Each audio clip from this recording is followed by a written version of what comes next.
Yep, controller's got full batteries. All right, perfect. Hello, Spuds. This is Froggy, and welcome back to another probably very long video with Tapport. You all remember Tapport? So, Let's hope they do. I think you were honestly, I mean, I never posted the dual com we did last time, or as we ended up, or as you ended up uploading it as a chilling with Tapport, but that was probably like the fifth thing I had ever done on YouTube through this channel. So, and we've come a lot further now.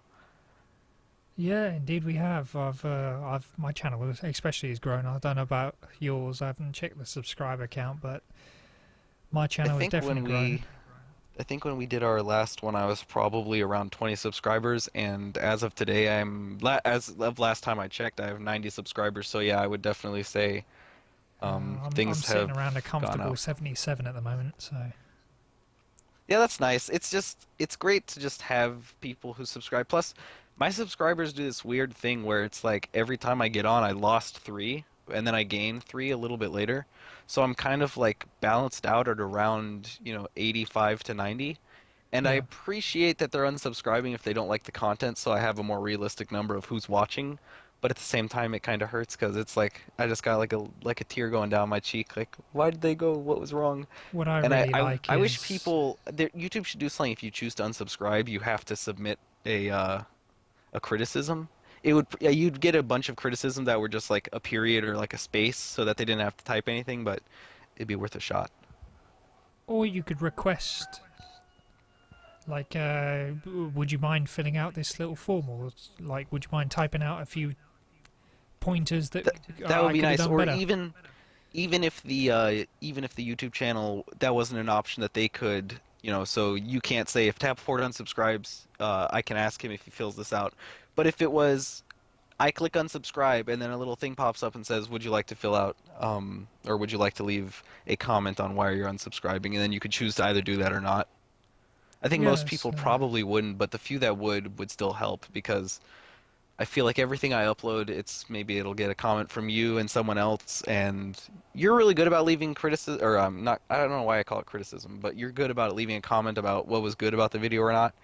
But if I get a video with 20, 27 views or so, and I have zero comments, it kind of sucks because I'm left to assume they liked it, but Yeah. at the same time, there's no way to be sure, and I don't know what they liked about it or what they disliked.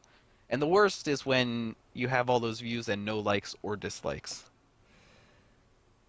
Yeah. That kind of confuses me sometimes. But about channel growth itself, this channel has been growing a hell of a lot faster than my last channel did, and I feel like it's just because I've been putting more work into each and every individual video, and I haven't been making videos for the sake of making videos. Like last time, I was making one video a day and it was getting ridiculous. And this one, I've been making videos when I want to make videos, and it's been a much better system. Yeah, with me, I don't know what to say. It's like technically I have the same thing, but technically I don't. As you probably still know, as I mentioned it, my laptop hadn't been working, so I was making all my videos through my Xbox. Hmm. And the thing about that is I'm limited to 5 minutes. I can't do anything longer than 5 minutes. And I pretty much just select on my Xbox, this is the video I want to do a voiceover of. Now I'll do the voiceover, and then I have 5 minutes to talk or however long the video is. And so that doesn't give me any opportunity to really script my videos. Pretty much when I click record, I don't even know what I'm going to talk about. I just click record, do my "Hey guys, this is Ben, aka Tapport," and then I just start talking. And that's how I've been doing my videos pretty much over the whole summer, and that's where I've gained my most subscribers. So even though technically I'm doing a lot less work, it's getting me further. So I don't know. I think it's because now with the Xbox One, it was obviously uploading better than 15 frames per second, which is what my other videos were, and I never fixed it until just now. And I think the better video quality is what did the trick because my content, sorry about that, my content really hasn't changed, but the frames per second have. So, and obviously, if you're on YouTube, a video streaming site, if the video doesn't look good, it's going to scare you off right away, and you're not going to even stick around to hear what the person has to say. That's exactly why I've created my other separate channel, so Right, that right. if you don't have the ability right now to make the best looking video content. I'll give you some damn good looking video content, 1920 by 1080 at the fullest quality that YouTube can give you. You got Yeah, I you got no really, really excuse love what then you're but doing to here with this but to channel. do a good commentary. Actually, the problem I had is it wasn't the video that I was using, it was the rendering settings I was using. Right. So it doesn't matter if I'm using 4K video in 120 frames per second. If I'm rendering it at 15, it doesn't. I mean, and people were mentioning it, and I was checking, and I kind of noticed it, but didn't realize how bad it was until now when I have, I think it's probably 30 frames per second, and you can definitely see how choppy it is compared to the more smooth movement of my last maybe 4 videos. Well, my videos at the moment are limited by the hardware I'm recording it with, because I record it with a Uh-huh. capture card. I record it with a PC capture card, which is Hmm. one that is designed to go into a PCI Express slot, and it's limited to 1920 by 1080 at 30 FPS. So When you say limited, you mean limited by the 30 FPS or the 1920 by 1080? both. Both? I wouldn't complain about 1080. No, I have you no can't problems with complain about that. 1080, but if you have the ability to go higher, which to be honest with you, I really don't. My monitor is 1920 by 1080, but I can do some graphics card editing and get it to Hmm. go higher than that. Hmm. Yeah, I mean, if you can record it higher and you do, that's always a plus. Actually, YouTube, I don't know if they already have implemented it, but they are upgrading it. Right now, the max is 1080p, and it's going to become 4K. So if you can record in 4K, you'll be able to upload in 4K now as well. Oh well, you've been able to do that for a while. Oh, you have? Yeah, 1440p Probably came as in of ages like the ago, and start. then 4K came in Wow. a little while after that. Okay, then I guess I just don't watch any content that is in 4K already. That's So, like 60 FPS is already implemented. It's just they're only implementing it on certain channels, and they're filtering it through yeah. to other channels now. Yep. Yeah, because lately they've really been doing this thing where actually really most companies have been doing this thing now where you can sign up to have early access instead of doing closed things or just doing a full rollout of whatever the update is. Yeah. Like on Xbox, you can sign up to get dashboard updates earlier and test those, which is good because they launch with less problems, but also sometimes it can be kind of unfair if someone gets prioritized because they have a bigger audience. Which makes sense because if I upload something and 10 people see it and leave no feedback, it's a lot better or it's a lot worse than if, someone else uploads it and 50,000 people see it and a couple of those leave feedback. Mm. So we've already started by going straight off of the first topic and going off Right? on a tangent of our own.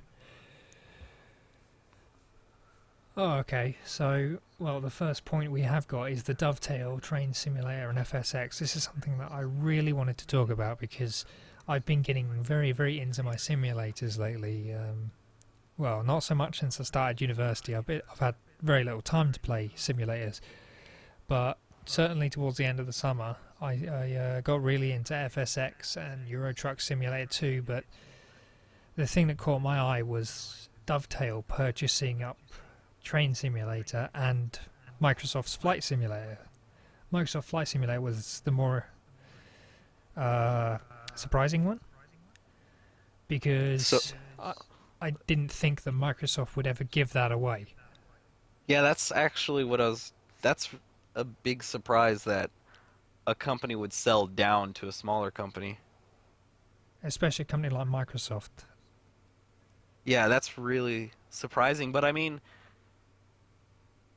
if they let it go, they they probably know something we don't. Maybe some agreement was made, or they just know Dovetail can do something better with it than they already have, or they're just tired of paying to work with it and they're ready to just move it on and let someone else, have a go Yeah. at it and take profit from it. Well, But Microsoft have moved on to using Microsoft Flight, which is a separate thing altogether. They tried to do something which not many people like, which is what they've done is they've taken the Microsoft idea, the flight simulator idea, and sort of started selling their own planes and stuff like that, the way that custom builders do and modders do. but the custom builders and the modders have a lot of passion for what they do, and they Hmm. put sometimes months and months into a single aircraft or even a single Right. piece of a single aircraft. Like it took several years for the PMDG 737 to come out, and they spent so long on that every feature acts like it does in real life. Even the airplane has been Wow. custom coded to fly like it does in real life. Right. So they literally rebuilt literally rebuilt their you said 747? 737, but they built the 737. So they 747. They've even literally done the rebuilt it from the 777. ground up. Yeah, That's crazy. Yeah, they've some people with their mods really love to just put the time into it. And then especially the thing that's great about PC is people will put these hours and hours and hours into mods and then give them away for free and make them freeware and shareware and let other people contribute and add what other people add, and it's PC is much more I don't know, PC just likes to share. PC is more of a kind of cohesive group explorative, I'd versus say. They consoles or explore a companies. lot. Yeah, it's pretty great. But not to pull this away from our list again, my comment on that is that it's really great to see that companies are. I mean, it's always been happening that bigger companies have been buying smaller companies, but I think it's nice that a smaller company has access to something created by a bigger company because one, the bigger company already made it famous, and it's going to give the smaller company a way bigger exposure through purchasing that and a way bigger exposure of what they're going to do to change the game after they own it.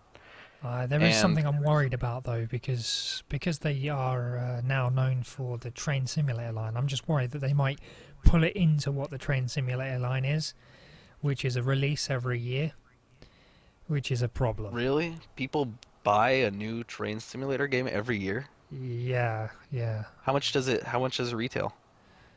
Usually about 30. That's not that bad. It's not For, that I bad, mean, but a release 30 a every year year. is cheaper than what I pay for Xbox Live, and you don't even get, I mean, you get games with gold, but I mean, I don't want to play Ultra Time Force if But I have Battlefield but 4. I would prefer that they spend a lot more time on a single one. Yeah, I agree. Yeah, if like with Call of Duty, it's showing really, really bad now. If you make a new game every year, one, your team gets cut in half because if I'm working if on the year one Call of Duty, I already have half my team also doing the year two Call of Duty.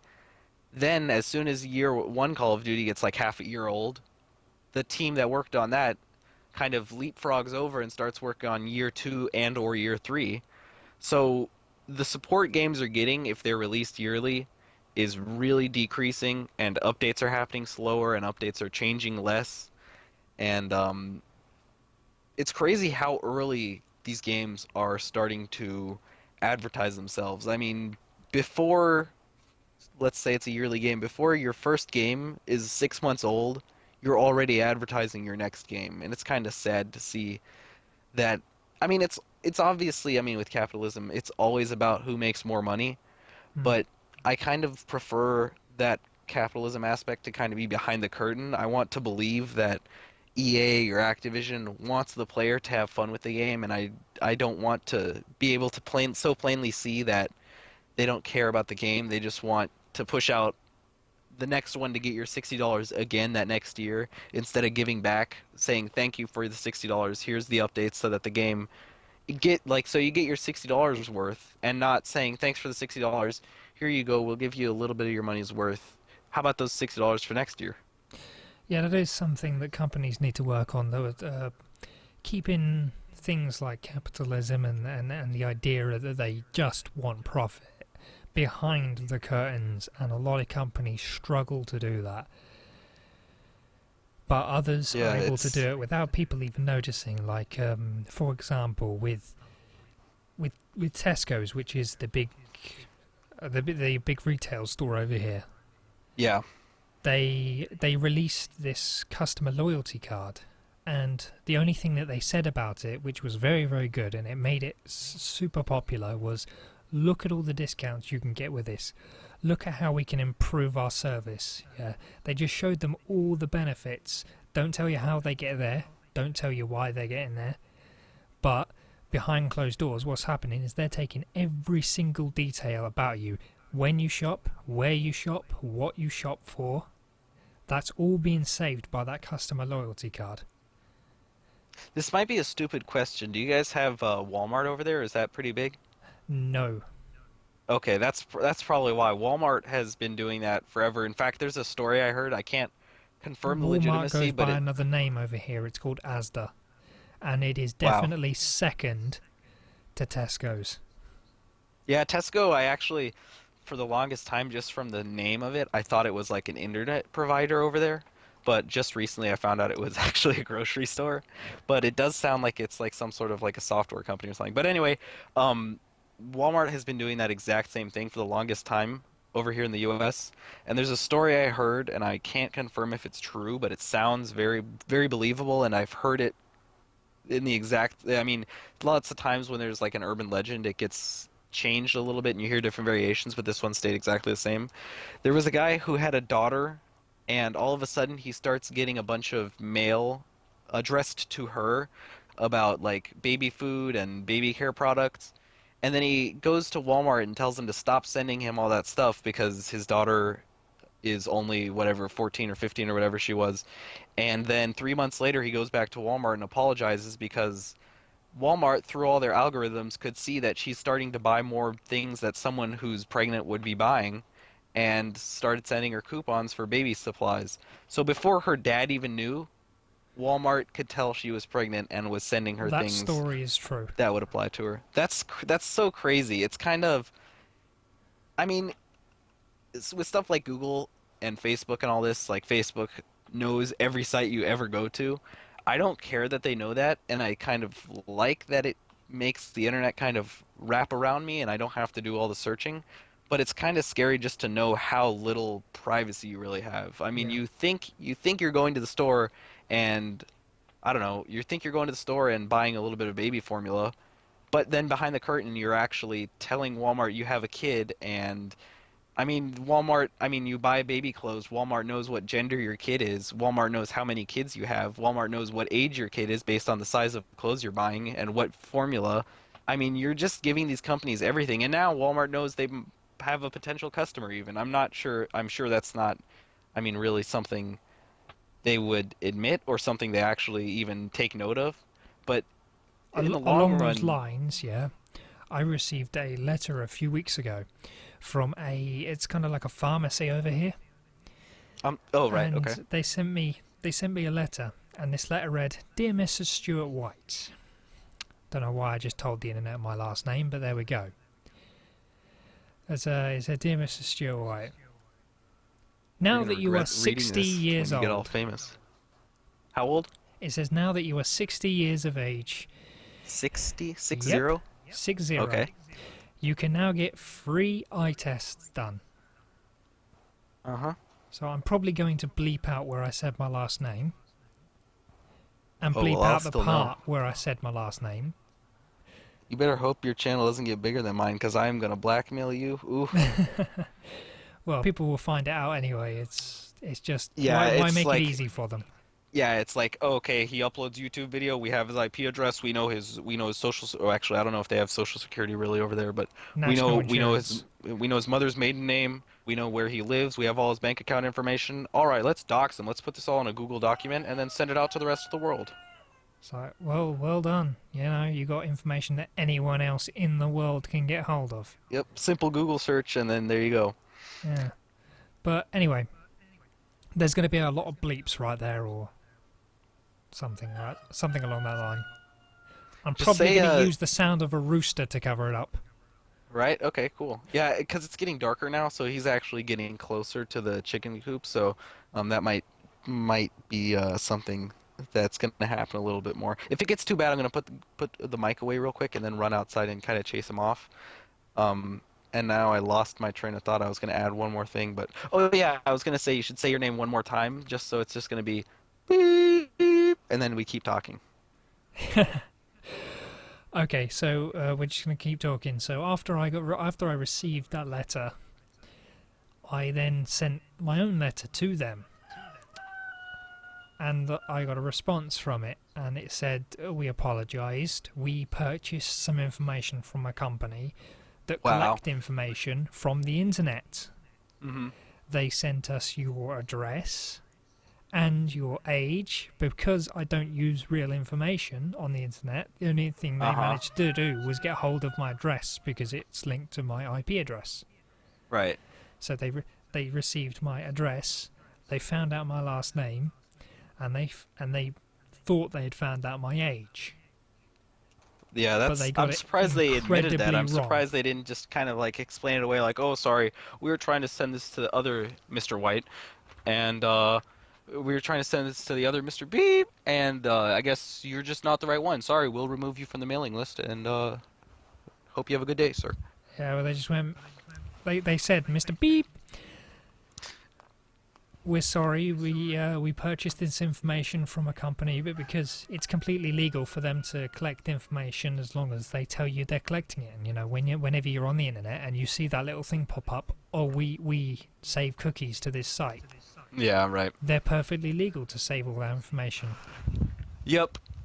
I can't remember what it was. Oh yeah, well, it's way too long ago now to go back and make the joke. But when you said that they thought you were 60, I was gonna say it's probably like maybe some account you made for like Pornhub or something when you were underage. And that's actually something. When I turned 18, the same night I turned 18, I just went on some porn site and made an account and just gave my real birthday, and I was just like so happy. I was like, I did that, and then I also, because in the United States the smoking age is 18. So I went and bought some cigarettes that day and made an account on a porn site. It's actually I don't know how it works on that site. I don't know if I can plug it like it's a YouTube channel, but it's xvideos.com/Tapport. So go and subscribe for the best cum shots and anal. Go to ManHub New all the way. uploads daily. I don't know. Please leave a rating and I don't know, like, comment, and subscribe. Yeah, so I do a show called the Zombles Podcast. Don't know if you've seen it. I have actually, indeed. Yeah, but our biggest promotion there is always ManHub. Nice. Don't know why. Man, as in male, MAN. Yes, Biggest. it's So a you plug it's them or what? no. It's sort of like we just mention them every single Right. hour of the show. That's nice. Did you not notice? No, maybe I'm thinking of because I'm pretty sure I listened to a podcast that had three of you guys on there. It was a really early, like it was the first episode you had ever posted. So I don't know if this is like a newer thing you guys do. No, no. Just watch the podcast. You'll understand what I mean. Okay, yeah, absolutely. Manhub sounds very masculine. Sort of. Mm-hmm. I don't suggest you go to it because I didn't know what it was when we first started talking about it, and then I went Uh-huh. and I Right. saw what it was, and I very quickly Okay. left. Okay, well, this podcast brought to you by lemonparty.com. Lemon Party, get your If you sour if you on. think about it for a second, Pornhub, ManHub. Oh yeah, no, that's why I said it sounds very masculine. Manhub. Not I mean, not if, really for not it's- not it's for not for your average man, your normal man. not for your average man. No. It's exactly what it sounds like. It's a hub for men. It's for It's your a collection of men. man on man type Yeah, of if men, it was straight, it would be, I don't know, it'd be like Pussy Hub, pretty much. Teen Pink Hub or something like that. Yeah. But if you didn't know what you were talking about when you were plugging ManHub, do not look up what Lemon Party is. That's LEMONPARTY. And now .com. I'm gonna have to go look that up. Yeah, be my guest. I actually never have. I just know what it is because, I was in middle school once, and all these like preteen guys are like, "Oh man, check out the rack on this one. I got porn on my phone. Check it out." So let's get back to our first point,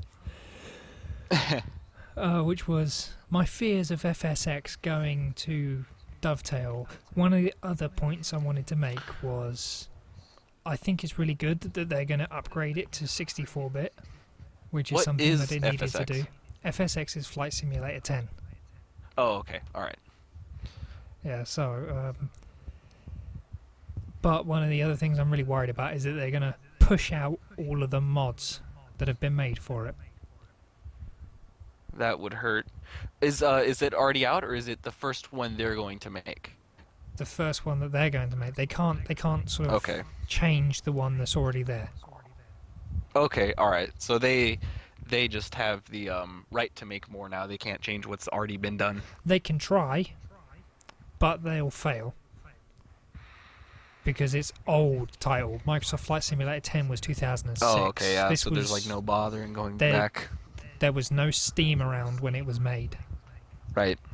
You know, so it wasn't. It's not available anywhere digitally.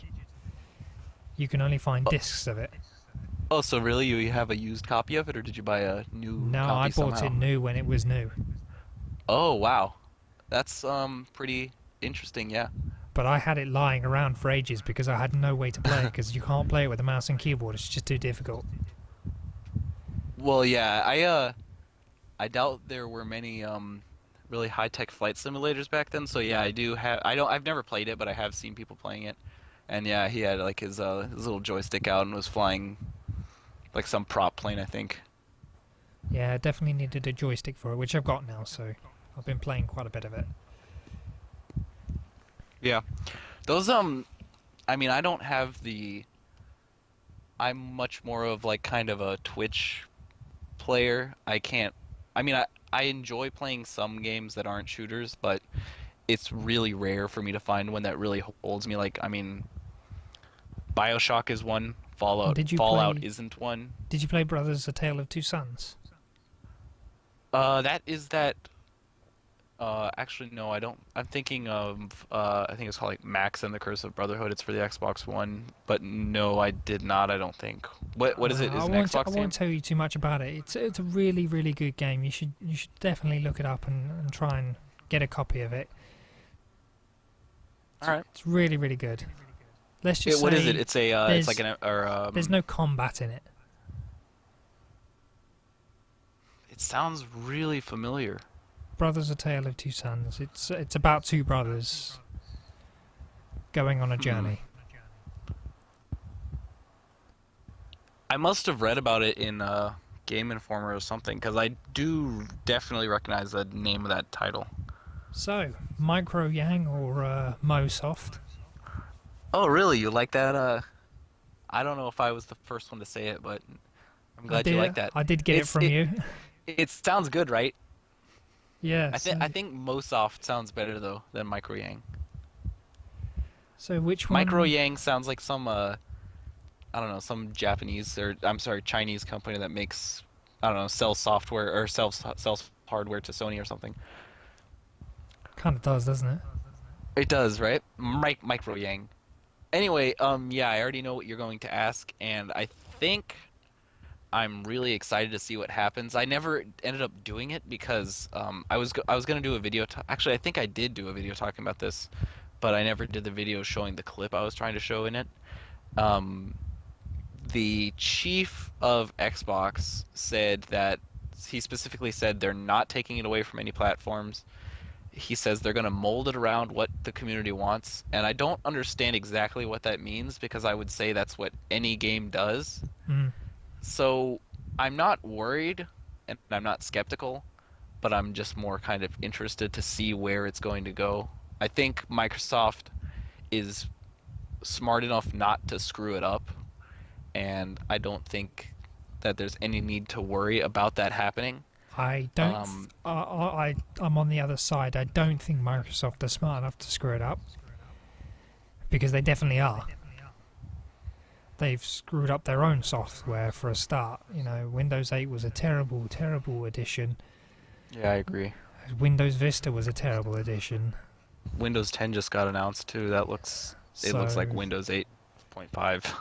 So I am very skeptical, and I will be watching what they actually input all the time, at least for the time being. Yeah, no, that's definitely the smart thing to do. Because if they start going off the handles with it and just change it completely, or even design a Minecraft 2, Because I don't think that would be Oh a good no. idea. Not at the No, moment. not at all. Microsoft, I mean, Minecraft, it's it's too fluid of a game. Like Minecraft doesn't need a sequel. Minecraft just evolves to be what it has to be at that time. I mean, if you Exactly. look at what it was then, I mean, like in alpha, or I mean, I'm sorry, in beta or when it had just released versus now, it's a completely different game, but it's still Minecraft.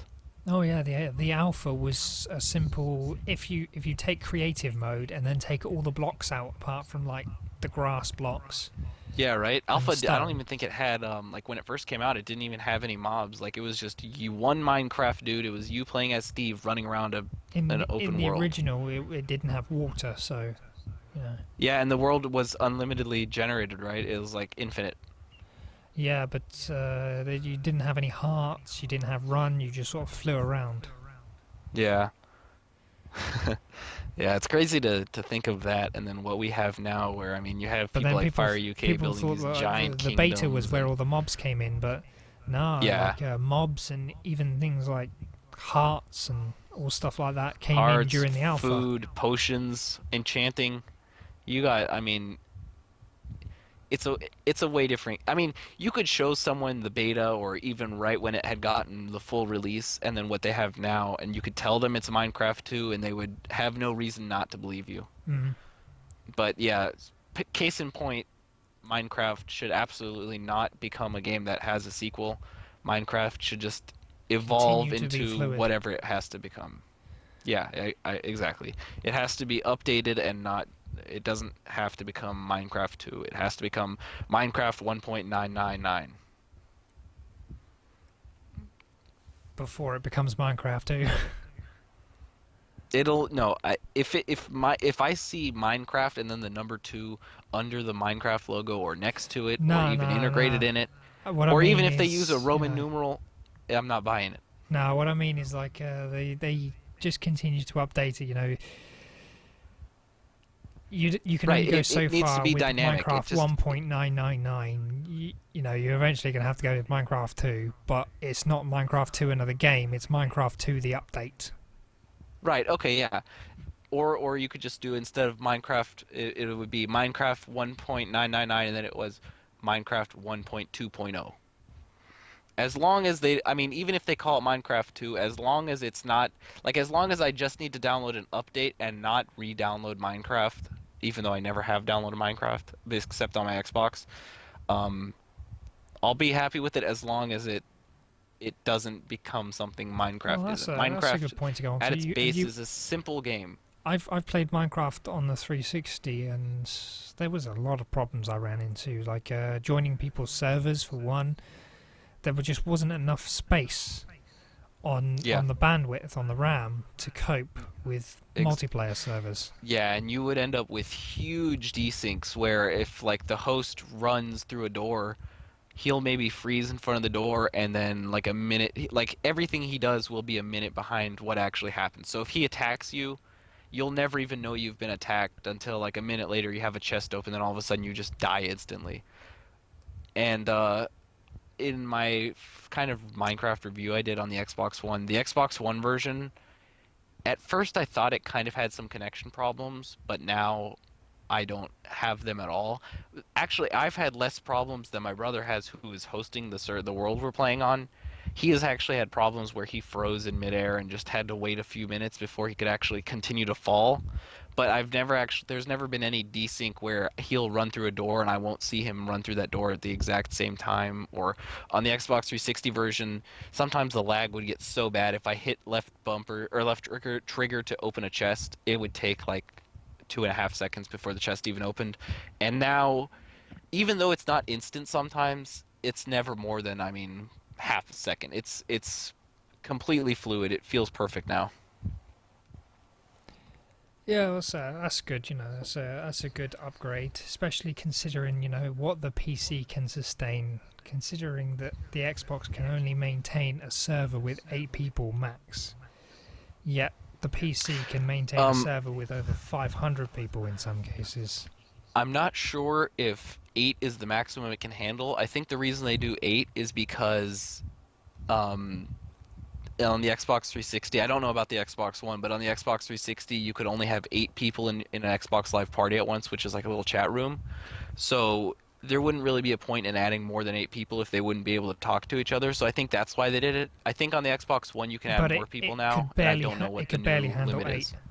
Right, yeah. If you got into a world, especially one that where blocks had been destroyed and new things had been built, and so much more had to be rendered once you got into that world, if it had more than 2 people in it, it was, I mean, pretty much hopeless.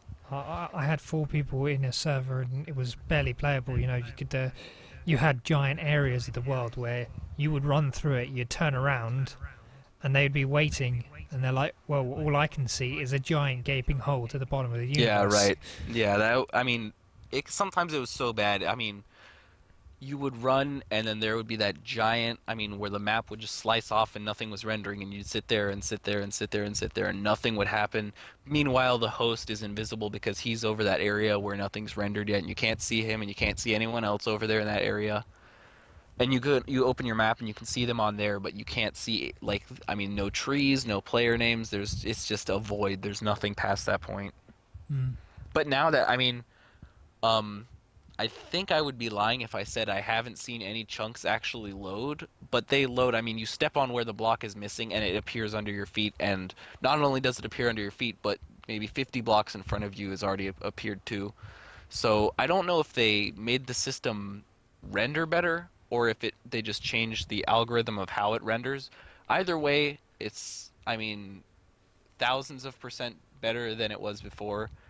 I have I think it's absolutely more to zero do with complaints on the the Xbox One. limitations of the RAM than it has to Yeah, do that's probably with exactly what it anything is. else. But I mean, the Xbox One version, it's not the PC version and it never will be, but it's Even I then, mean, if you it look at some runs on people the playing quality of on a PC version, older honestly. PCs or bad PCs, then you can see all of those problems that happened in the Xbox 360 version happening to them. Right, yeah. Yeah, like I mean, I was at my friend's house playing Minecraft. He has his giant gaming PC and I was using his laptop that he still had left over from before he when he had his PC. And I mean, you're running on like 5 frames per second and severe lag and like input lag and ugh, it's a disaster. And but I mean, you can't blame the game because Minecraft is a very huge game and you need to have the power to be able to run the huge game. Otherwise, you can't complain. If the game is unstable, you're absolutely free to complain about the game. But if it's your system that can't handle the game, you have no reason to be complaining because it's on your end and not the developer pushing out something that's broken or incomplete. Yeah, yeah, it's definitely not Minecraft that's the problem. Especially seeing as the latest update provided loads of performance boosts. Like they've changed the way it Yeah. renders completely. It used to be like they would render them in like long slots from the bottom of the world to the top of the world, Hmm. and that's why there would be big gaping craters everywhere that just continued down into the void. But now the way the PC renders it, it renders it in those squares, but only to what you could see. So like Hmm. all of those blocks deep underground wouldn't render until you Right. might possibly be able to see them. Yeah, that's a good way of doing it. Only doing the necessary ones. And then eventually later on it'll render everything else. But for the start, render everything you need to be able to see. That's perfect. And it improved FPS performance in pretty much everyone's systems. Hmm. Yeah, it's been a while since I've seen any Minecraft on a PC, but And they brought I mean, rabbits in. I wouldn't have been able to Oh, they brought rabbits. Actually, Yeah. no, I did know that. I did know that. I saw you could make rabbit stew. That's something I don't really know. I kind of like how Minecraft was blocky. Your character was made out of a bunch of blocks. Your sheep, your pigs, your everything was made out of a bunch of blocks. And now they're adding all these smaller animals that I mean, the ocelot is the last one I was really not going to complain about. But when they start doing these really smaller, more detailed mobs, it kind of bothers me because it's not the right aesthetic kind of. It looks more like it's a mod that was added in, which most of these things start off as mods. Yeah. But I think Minecraft should maintain that kind of block structure of things. I don't know. I mean, I'm totally fine with adding rabbits, and you have to add something so the game isn't boring. But I feel like when you start adding smaller animals, you need to use smaller blocks. You can't, I mean, in order to maintain detail, Yeah. you can't make these bigger things with, simpler textures. And I don't really know. And then what else? They also have bats now, don't they? Yeah, they've had bats for a while, but Right, they added the bats like last they year in don't October, I they don't think. really do anything. Yeah, they. What else are they adding? You I don't heard they're you don't adding. get anything from them, and they sort of just get in your way. Yeah, they just swarm around you, right? But they don't even swarm around. They just sort of fly. And Right, and like they're in the caves, right? And when you go under sometimes them, they swoop down, right? they'll be sitting there in a cave and they'll just start fluttering around if you go near them, but they don't. I don't see them flying towards me. They just sort of fly. Yeah, And that seems really occasionally they'll unnecessary just almost. fly in front of your face when you're like digging a block, and you'll end up Uh-huh. killing it because they die in like 2 hits from a pickaxe. Uh-huh.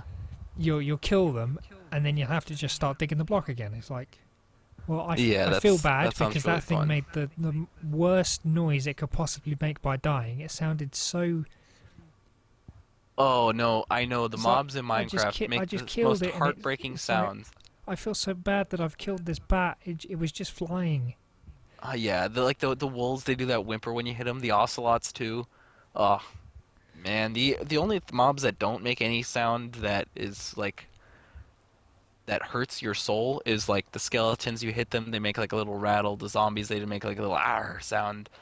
The creepers, they do their little hiss. But all the mobs that are friendly, you feel like a monster kind of like when you're going and slaying a bunch of pigs because you're starving. Oh, I You have no feel problem kind with of the bad. pigs or the sheep or even the cows. They don't have that heartbreaking sound, but the dogs definitely.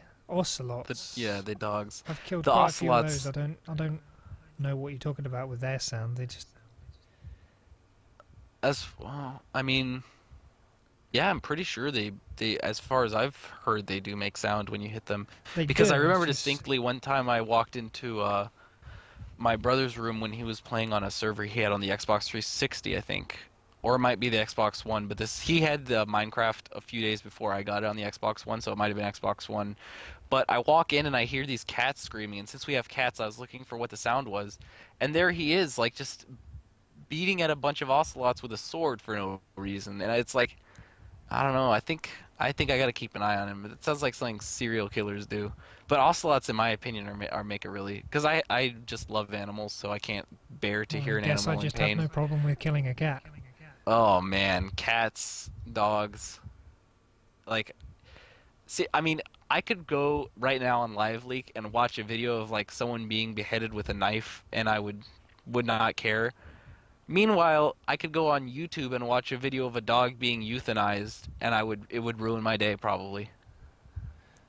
I have a I don't problem know when what it is. people. It's just I've been I have a problem when raised people with do that. animals, so yeah. But sometimes you have no choice. I mean, sometimes euthanizing is just the best thing to do. It's just like with my opinion on like assisted suicide. I think that's something that should be an option, Yeah, I definitely think the especially same. if it's like I mean, because there's a point where the person is not. I mean, the person's not alive. You just have a machine that's making the lungs expand, and you have a machine that's making the heart push blood through the body. Sometimes you don't even have the heart working. You just have a machine pushing blood through the body.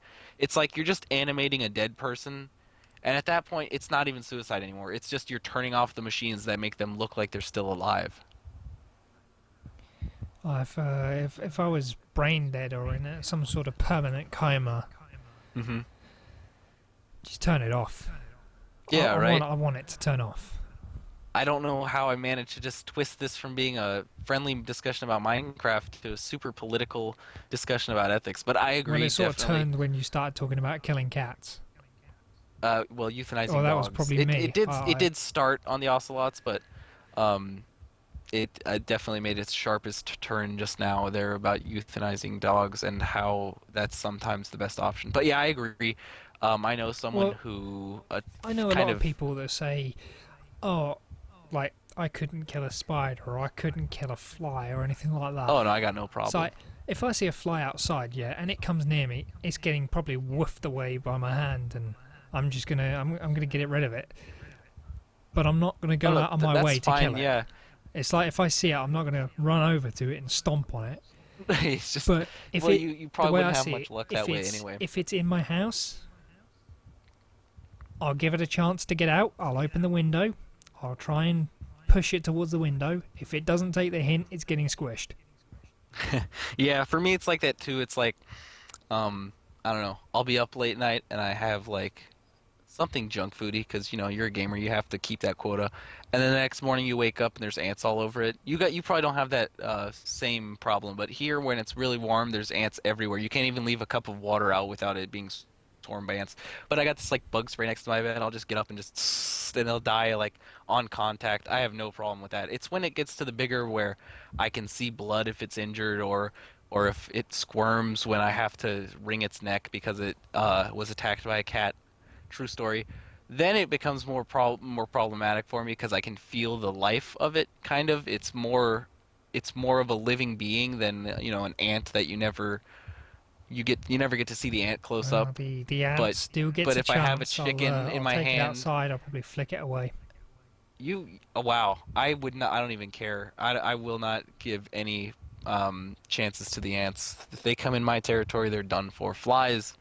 Um, Flies, I don't really care about. I really have no way of killing flies, but I'll give flies a chance.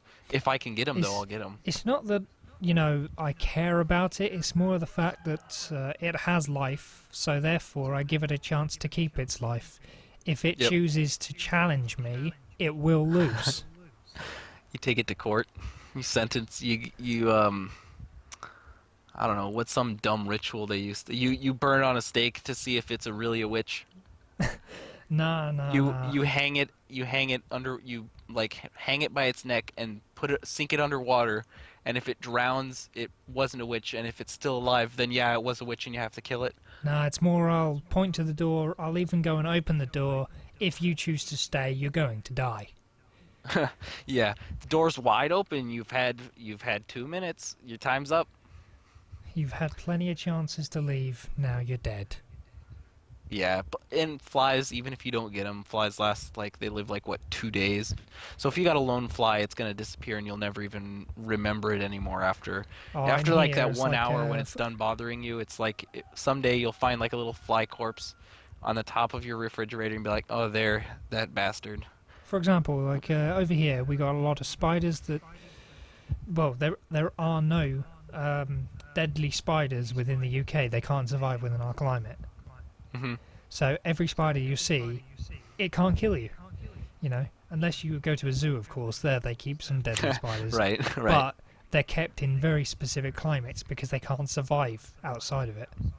Yeah, yeah. Here it's So different around here, for sure. usually because spiders like dark places, they're usually Hmm. in places I can't see them, and if they are in a place I can see them, they're not going to be there for long. So normally I'll leave them That's a alone. good point. That's what I especially hate about spiders, though, is when they're in places I can't see them. Because if I can't see anything, then it's like, it could be like there's no spiders, but the fact that I can't see anything confirms my suspicion that there's spiders everywhere. It's like it's a, I don't know what it's not a placebo effect, but it's like just, you're psyching yourself out. It's like just the lack of your sense, just your mind plays tricks on you is like, it's not even a realistic Well, the other day, paranoia. It's just I can't see anything, so therefore everything is automatically as negative as it can be. yeah, I believe they call that pessimistic. Oh no, I'm generally optimistic. I think it's I would call it situational pessimism. So There you go. very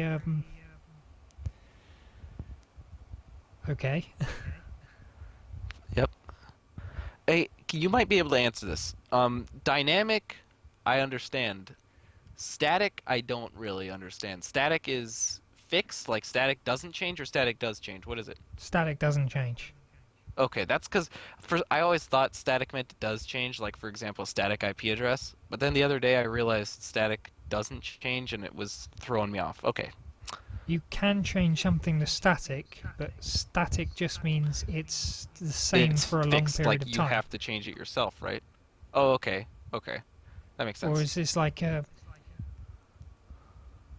it changes its meaning depending on what you're trying to explain. A static IP address means that it can't be changed on its own. You have to change it yourself.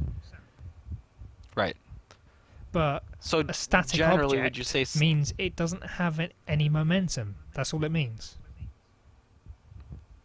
okay, so you're saying the um, physics, would that be the mathematical or the scientific definition of it? Is physics considered a math or a science? It's both, Physics is a actually. science, but Okay, there so the is maths in scientific term of science. static would be an object with no motion. A static object would be an object with no momentum or no. I wouldn't say no energy. It's just got no Well, no, everything's got movement energy. energy. It's a It's law got of no energy. movement energy. Right, so equal, what is it? Equal downward force. No, actually, that's what causes movement. Is equal down. No, I can't remember all this physics stuff. Let's stay out of the world of science and get more into the world of Amazon purchasing Twitch. Nice segue. There you go. Um, Amazon purchasing Twitch. I was completely shocked. I didn't know Google. Actually, no, I thought it had already happened that Google had purchased Twitch. I guess that was misinformation or I misunderstood something. But Amazon purchasing Twitch really surprised me, especially because as far as I know, Amazon really doesn't do much streaming. They do have that service where you can buy movies and stuff, but that's really, I mean, I don't know. I mean, obviously they with that purchase, they're trying to just broaden what they have to offer.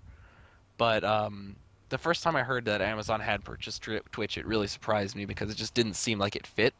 I Mm. think if Google had purchased Twitch, it would have made more sense to me because Google is already, I mean, they have YouTube, and through YouTube you can do live streaming. So I think if Google had acquired Twitch, it would have made more sense. Not more sense, it doesn't matter who has it. But if Google would have acquired Twitch, they probably would have plugged it into YouTube and allowed you to stream to YouTube through Twitch. That's what I think would have happened. So I don't know what Amazon's plan is with Twitch. They're obviously probably going to use it to live stream, but I think Google, in my opinion, Google's plan would have made more sense than whatever Amazon is going to be doing with it. It would have made more sense, but in the grand scheme of things, I think it's definitely a good thing. I agree, yeah, because you can't have, I mean, because that's what creates a monopoly. Now, I don't think it would be exactly considered a monopoly, but eventually, when Google has everything, you want to be able to have other options. I mean, it Hmm. doesn't matter anymore, but you had like Google versus Yahoo. That was an option you had. Now you pretty much have Google. Now I guess it's kind of Google and Bing, but you don't want someone to own everything of something. You want to have the option to not use a certain product or not be serviced by a certain company. Yeah, definitely the competition that it creates is the thing that I'm most focused on. But Hmm. being a business student, that's something that I would probably focus on, you know. But I am also a gamer, so I'm also looking to the what can make my experience better. And at the moment, Twitch being purchased by Amazon, I think it's a really good thing because Amazon have a lot of experience with streaming long-winded content. And I don't know as far as streaming live content, but I'm definitely excited to see what they do with it. Yep, absolutely. I don't really use Amazon at all. I mean, I have an Amazon account and I bought the last season of Breaking Bad to stream, and that's the only thing I've ever used Amazon for. But I know Amazon's really popular, so I'm sure whatever they do, it will be used and it will benefit a lot of people. But what I was actually going to say is it's interesting that we're talking about this and that you mentioned that it causes competition because if I remember correctly, which I'm 99% sure I am, in our last dual commentary, we pretty much talked about just this, but in this case, it was Google Fiber being announced, and how that since Google can give you really cheap, really good internet, it's going to force other internet companies to offer you really good, really cheap internet. So it's kind of cool that we're I mean, and this plus this is not like something that happened a while ago. This is like pretty topical still. So it's kind of cool that we can Well, kind of it repeat is that topic topical, from the and last it is commentary. always going to be topical because of the fact that business is always in a constant motion, a constant battle with one another. And even though that battle doesn't look like it is happening, it always is.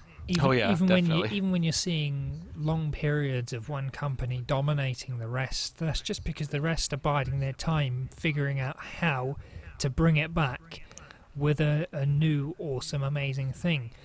That was just what happened to Microsoft. They gave up on Internet Explorer for a while, just giving it little bits of updates, and then they realised there was a gap in the market when people were all flooding over to Chrome, and all of these other web browsers were having to really, really struggle to keep up with what Chrome could do.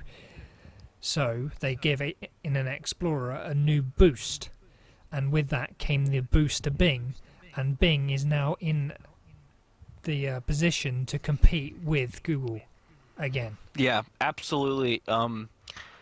Google I have always used just because that is my, when I open my browser, I'm automatically on Google. But yesterday was trying to find something and I searched it on my Xbox, and the Xbox by default uses Bing. And I was trying to, I typed in the exact same search on my phone, which uses Google, and I was like, why are these? Because I was looking at my phone and I was thinking, why are all these searches not as accurate as what I was seeing on my Xbox? And then I realized it's because my Xbox was using Bing. And I had always been kind of skeptical. I knew I had heard a bunch about how powerful Bing is and how much better the search results are. But seeing it yesterday, I don't know how soon it's going to be happening, but I definitely will probably be switching from Google to Bing because Bing, it gave me absolutely relevant results. Google, I mean, the first page had some of the stuff I was looking for. The second page had nothing anymore. On Bing, the whole first page, the whole second page, the whole third page was all stuff that I was looking for. So Bing absolutely has my vote. The the best And thing I would, about Bing with that is that Bing isn't at the moment saturated with advertisement. Google is absolutely saturated with advertisement because it is the most popular of the two. Companies look to Google and pay them absolutely floods and buttloads of money to right. push their stuff to the top, whether it's relevant or not to your search. They don't care. They just want you to Yeah, see that's, it. I hate that when, I mean, as a actually, well, no, I use AdBlock, but before I was using AdBlock, as a result of that, I would automatically ignore the first two links of anything I searched because more than likely they were just ads. And I'd say that's probably pretty damaging. I just realized I don't do that anymore because I do use AdBlock, but it's kind of not fair how Google uses their ad space instead of using the old, banner ad on the side or like that horizontal one, I mean vertical one. Um, that now it's kind of hiding itself as a link. It's just like when you go on like a file sharing site, they always have that one ad that's like download now, and you click it and it's like, wait, well, why am I on this website now? It's just on Mediafire or whatever. Yeah, yeah. Those are the worst ads. When I hate that because I don't know how they do it. They probably just do very selective The advertising, but when they Going always on manage to to have their AdBlock download button look itself, just like the one from the website. going on to AdBlock itself, there's a lot of people that morally disagree with AdBlock, saying that it's going to destroy the internet or something like that. It's definitely not. Some people use it in the wrong way. They use it to just block ads left and right. I use it to block malicious ad content. If I find Hmm. out a site is credible and it's using its links wisely, like for example YouTube channels, I'll unblock specific YouTube channels that I like to watch because I want to Hmm. support them. But if I'm just watching a YouTube video, I don't want to be providing them with anything that I don't want to be providing them with. So Right. Yeah. if they can bring me in, if they can excite me, if they can get me to constantly watch their content, if they can bring me back, then I'll unlock them. Yeah, especially with the way Google, I mean, if I watch a YouTube video, let's say I watch one of your YouTube videos on my phone and it's monetized, if I get an ad, you're not seeing any of that money. It's all Google's. Yeah. So if I go on a PC and watch it, you're getting a small percentage of what that ad is earning Google. So that's what I think really is causing the damage. It's that channels only get revenue from ads viewed on a PC, and they get a small percentage from that ad, and they get damaged by the people who are using ad block, which is probably a pretty nice percentage. So, I mean, in terms of making revenue on YouTube, it's very damaging. But I think the channels that are complaining the most are the ones that are already, um, I don't watch any of his videos, so I can't confirm whether there's been any complaints, and I'm sure there haven't even been. But for example, if someone like PewDiePie was to complain about adblock at 25 million subscribers, who knows what he has now? But at 25 million subscribers, the percentage of people using adblock, it seriously doesn't matter. If I'm making $1 million and I'm losing whatever $2,000 from adblock, that doesn't matter. Even if I like a million in terms of money, $1 million minus 2,000 is still $1 million.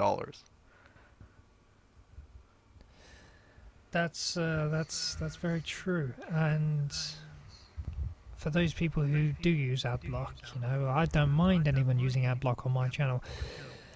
And as far as YouTube goes with ads, I don't like that fact that I'm watching it on a phone, I'm watching it monetized, and none of that money is going to the person that I'm watching.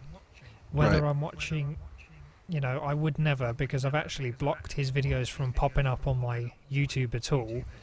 If I was watching an ad, a PewDiePie, even though I absolutely distaste his videos, I agree. I agree. Absolutely.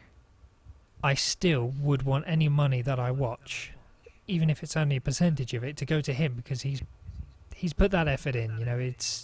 Right. It's okay for me to block that person from receiving anything from me if I don't want them to, But I don't think it's okay for Google to do that.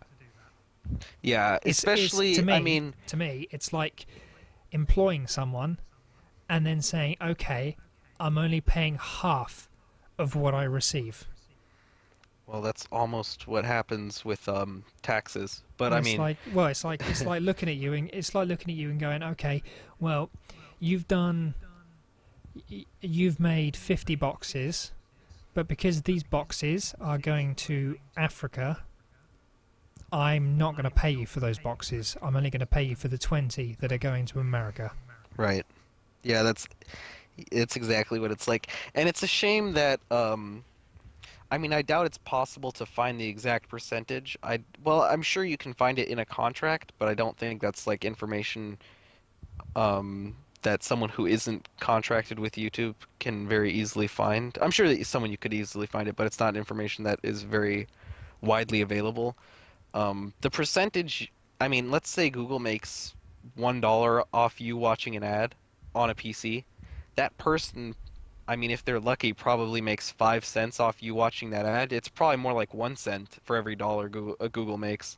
Hmm. Um, for them to give you such a small percentage and then still say, but, so I mean, let's say 100 people, 25 are gonna watch, probably 25 are gonna watch from a computer. The rest are probably gonna be a phone, and we'll just say the rest, from that are also gonna be watching on a computer but using ad block.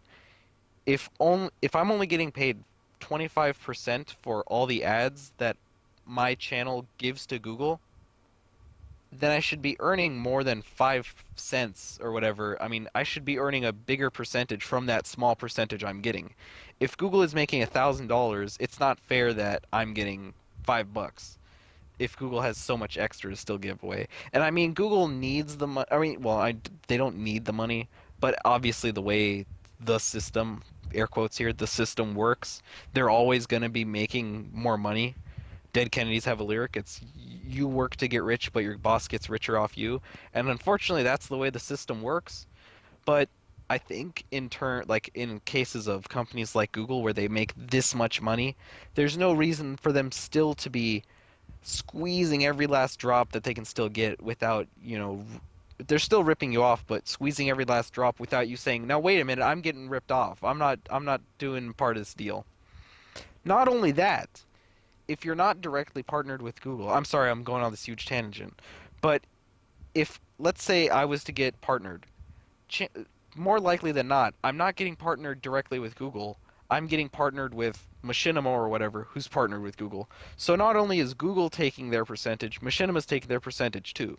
So people like PewDiePie, who I believe is directly partnered with Google, earns more than someone who I don't know. I can't name anyone anymore who's partnered with Machinima because they've kind of fallen off the face of the earth with all their cuts that they've made.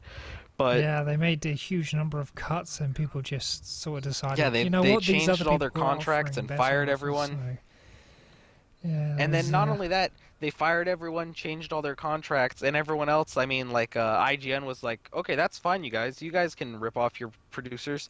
Hey, check it out, you guys. Machinima's going to give you 1% of everything you earn. We'll give you 5%. And then all of a sudden, Machinima lost all its directors, and they all went to other companies now. Machinima is practically irrelevant at this point. I mean, I don't remember the last time I've even seen that spinning M logo that they have on their intro. It's been, I mean, it's seriously probably been over a year since I've even seen that. yeah, I unsubscribed from their channels a long time ago just because the stuff they had on there was rubbish. Yeah, They had these tiny channels that didn't even know what they were doing, and some of them edited yeah, very, they very would they would poorly. have And no more like quality assurance. It's just okay, you're partnered with us, you send us this video, we'll upload it no matter what. yeah, And then they started canceling all their shows. Like I remember Mr. Sark and Hutch had this show. I don't remember if they did it weekly, and it sometimes had CNNers too, where they would talk about news within Machinima and like gaming news and stuff like that. That gets canceled, and then all of a sudden you have this channel that, sure, they posted a lot of content from YouTubers you'd never heard of that are partnered with them, but now and then you'd get actually like good content made by Machinima personally. But then they stopped doing those, and you're left with this channel that has like low quality videos that are uploaded like every hour. The big unfortunately, channels are uploading on their you own know those channels. videos that they used to do that were made by them. Uh-huh. Those sorts of shows bleed money, especially in a company like Machinima. Those are TV quality shows, and it's the reason that TV is so expensive in the way that it is because these shows are so expensive to make. You've got a show that costs a,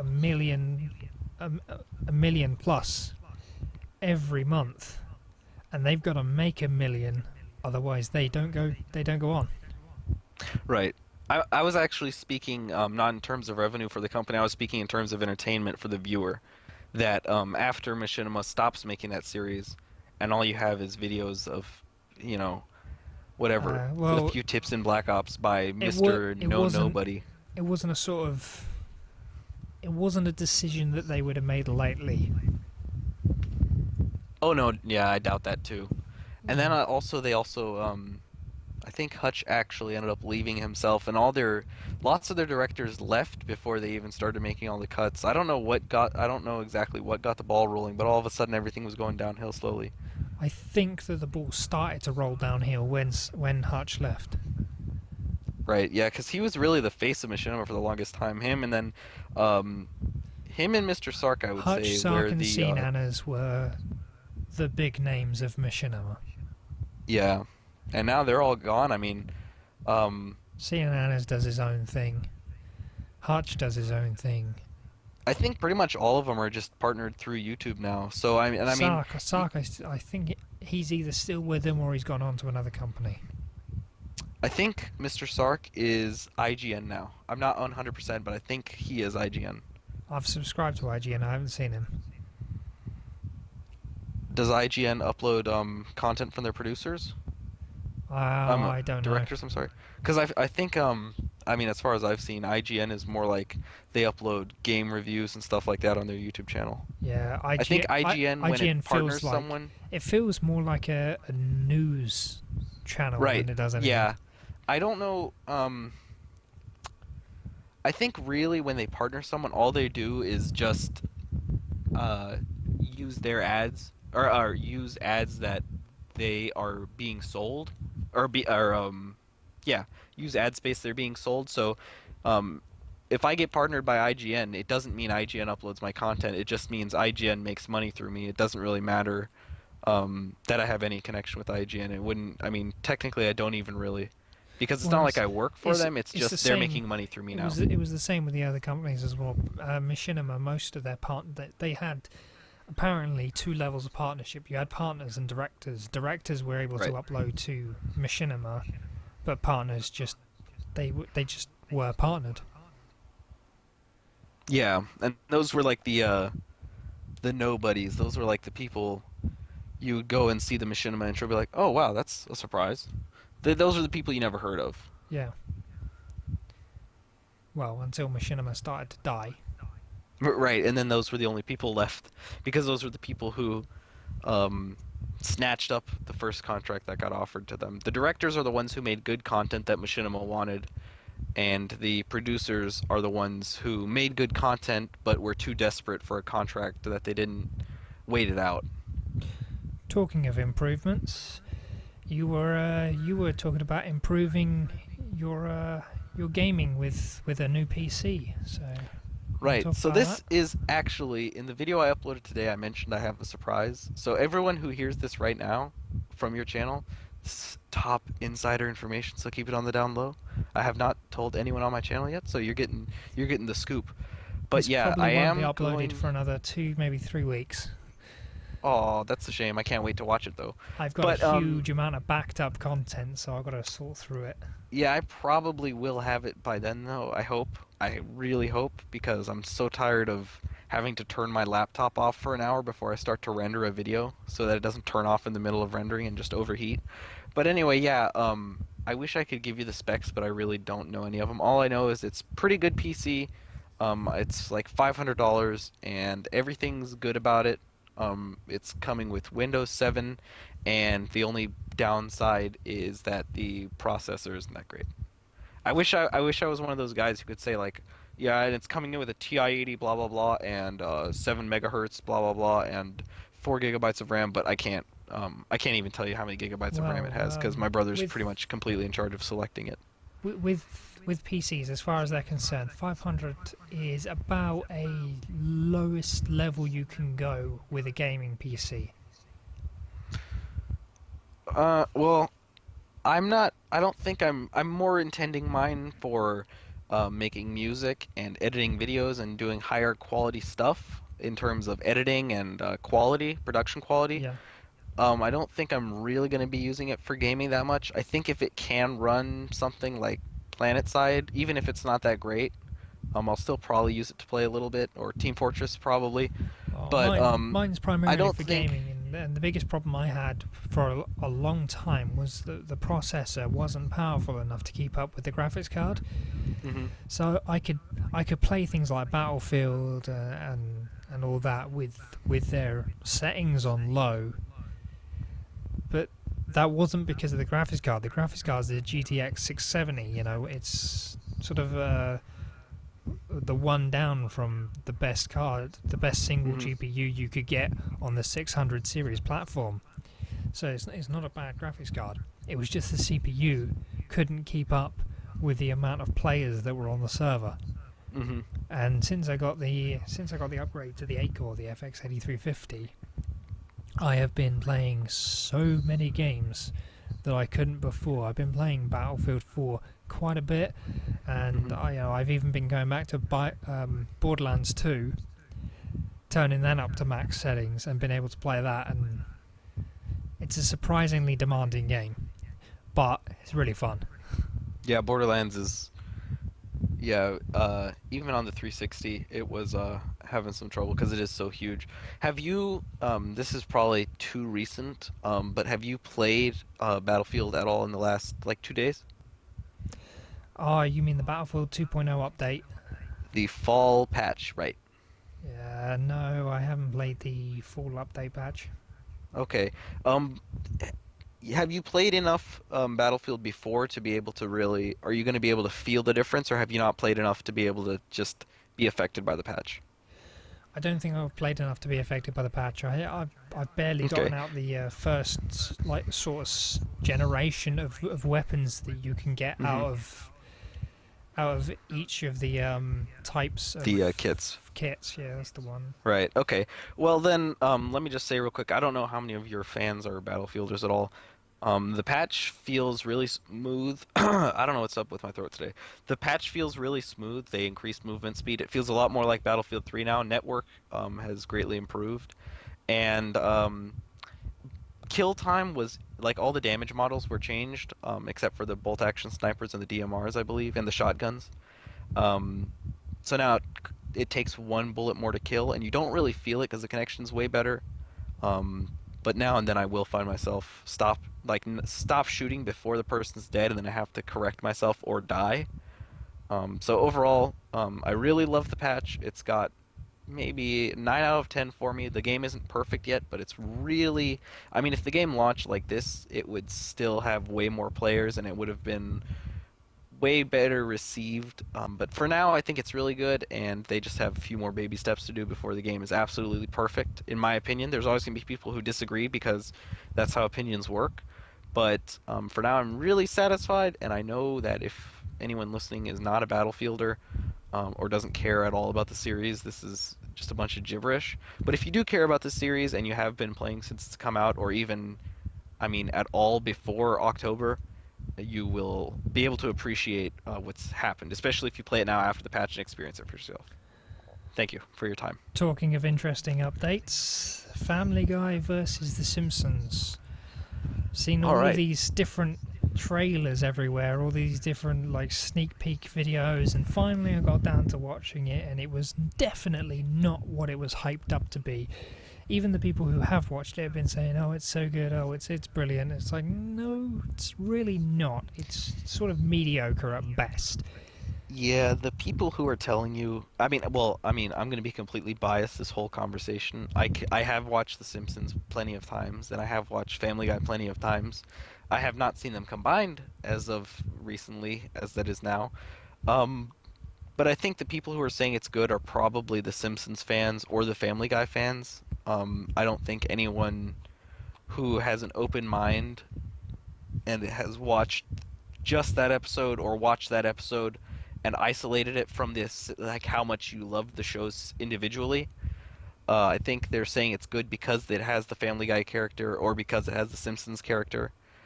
Personally, I think it's a great idea, especially now that Fox. Actually, Fox has no. I don't think Fox has always owned Family Guy. I think Family Guy was TBS.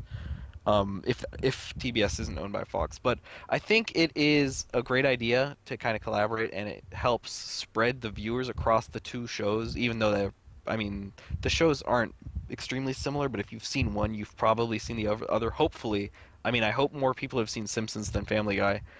But I think whenever something like this happens, if you're going in expecting it to be good, you're going to be disappointed 9 times out of 10 because collabs are usually meant to just be a way to kind of suck some of the viewers over to your end. And even though sometimes something like that works out and you end up with a good show and people like what they're watching, most of the time it's just kind of a cheap way of stealing, not stealing viewers, but collecting viewers from that other show or other whatever product or whatever. So that's my Well, opinion on that. I haven't watched it. I've As been soon a as I fan of The do, I probably will Simpsons bring it and up again. a fan of Family Guy.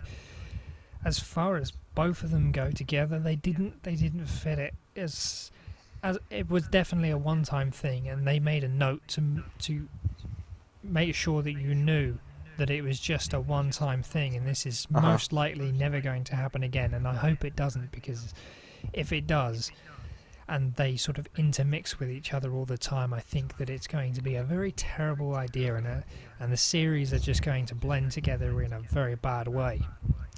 Yeah, that's the thing I just actually realized. Simpsons is more of a kind of mature, kind of more realistic sort of show. Like the humor is there, but it's more kind of grown up. Like a kid will be able to watch The Simpsons and be entertained, but an adult will be able to see more in The Simpsons. And I think Family Guy has a more like childish, kind of like 16, 17, 18-year-old sense of humor where they go for the cheaper jokes more. Just Family Guy's more interested in the laugh. Simpsons cares more about really having a message behind its laugh, sort of. I don't really know how to explain it, but I think I the would say I would say the something completely different to that, I would say that Family Guy is definitely a very adult nature show. It's got a lot of things in there kids won't understand. You know, it's like it's not until you get into the ages where you understand sexual references, you understand how, you know, it's making fun of the political nature of the world, how it's making fun of religious figures, how it makes fun of just the general political overtones of it is a lot more grown up than what The Simpsons is. The Simpsons brings it to a more easy to understand, which is where a lot of people find, you know, a lot of people can see how this is fitting into the current political state, how this is fitting into the current religious sects, how this is fitting into the current modern world, Hmm. compared to the Family Guy, which is doing a much more sort of teenage style jokes with this hugely political overtone. That And is true. I it's haven't watched Family Guy really enough lately. I'm still, if I think of Family Guy, I'm thinking of like the older episodes, like the really older episodes. Um, because I haven't seen an episode of Family Guy in like 4 years, probably 3 or 4 years. So, my opinion of Family Guy is probably really outdated right now. So I can't. I mean, I've tried my hardest, but obviously, from what you say, my opinion on Family Guy is kind of outdated. And on The Simpsons, I will admit, I don't really watch much TV at all anymore. So, I think I will just agree with you because you obviously, I mean, you've watched the episode. I haven't even done that. And you probably have even been a fan of both shows even longer than I have. So, but I'm um, going to be honest, I watch Family Guy for the primarily the toilet humor. right. Yeah, no, yeah, Family Guy is really fun to watch with other people. If you watch it alone, you can still laugh, but I think Family Guy is more uh it's more kind of a social humor. It's like you want to share the kind of dirtiness of the show sometimes with someone. You don't want to sit there and like laugh at a sex joke by yourself. That's because I mean, if it, I never watch or I had never watched Family Guy alone. I always watched it with friends who had, the seasons on DVD or when it was on TV and I would watch it with friends. And that's just how I remember Family Guy. I think Family Guy is just way more of a social show. Meanwhile, Simpsons, I mean, I've probably watched it with someone else like twice, and the rest of the times I'm watching Simpsons alone before bed. So that probably also has to do with my opinion on each show, is that I've watched it so um, just differently in both cases. Talking of new stuff, how about some of those new games that are coming out? You're just on a roll with these segues. You're doing really good, and we're doing a good job of me leading into them without even realizing it, and you hooking them. New games. Uh, The first ooh, one that I would like to put my finger on just before you say anything, and that's okay. the GTA 5 next gen updates and the PC release. I am very, very, very, very disappointed in them for delaying the PC for as long as they have. I would have preferred that they do it straight away. I can understand them waiting for the next gen to come out before they release it, but what I can't understand is why they're delaying it till next year before they're going to release the PC version when the Xbox One and the PS4 version are going to come out this year. The, Right. Okay. Yeah. Um, I think. Okay, I'll agree. I don't really understand why. I don't.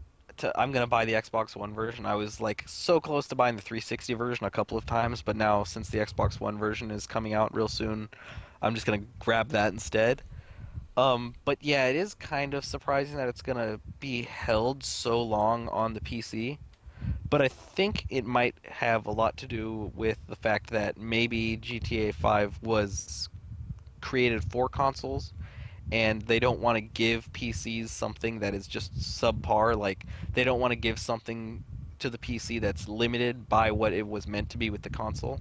So I think you're definitely going to end up getting way more than I will have, um, in terms of graphics, in terms of scale, in terms of add-ons and I mean probably everything. Your Oh, PC I hear copy is that. going to be able to just beat my Xbox copy just C- absolute 100%. Considering what happened with the GTA 4, how when Hmm. they released it on the PC, it had a huge amount of problems that they never fixed. It took modders to come in and fix the graphics problems that they had, and it took modders Hmm. to come in to, repair the game with the glitches and all the problems that it had. the they don't want to have the same thing happen again, otherwise they will completely lose their PC crowd. When GTA San Yeah. Andreas came out, they put a lot of work into it, and you could see that they put a lot of work into it, but it still took modders to fix the problem. And if they continue this line of I don't know, sort of broken games releasing on the PC, they're going to lose their PC crowd, and that's something that they don't want to do, because they can make almost as much as they made with the combined consoles as they do on the PC. Right. If yeah, I think it's good to be optimistic, especially with all these publishers are now, I mean, like for example, another game that's coming out is Battlefield Hardline that got pushed back. GTA obviously got pushed back. So many games that were supposed to come out are getting Battlefield pushed back. Hardline, I like to call it the Battlefield 4 Cops and Robbers update. Well, I think it's still going to be pretty fun. I probably am going to be buying it. I don't know. Um, it depends on how much Halo Anniversary Edition holds my, or I'm sorry, Halo Master Chief Edition I think it's called, holds my attention. But what was I saying? Yeah. So it seems like it's in this kind of push where publishers are realizing if they don't watch it right now, this is where a lot of damage is going to be done. Not only to them as a company personally, I think it's more to the whole gaming industry, and that's when everyone collapses and the new top dog rises. So it seems like everyone, instead of pushing for the money like we talked about like 5 hours ago when we started this show, I think now it feels more like they're pulling everything back, giving the developers an extra, 2, 4, 6 a year, whatever, just the extra time they need to put that extra layer of polish or work out the kinks and iron everything out. Because it sucks now because we already have the trailers and we already know it's coming and we're so excited. And, to be just a few months out from the game and just be so ready for it, and then all of a sudden they say, wait, hang on, it's getting moved back another month, it's getting moved back another 2 months. It deflates you and it kind of screws with how hyped up you are about the game.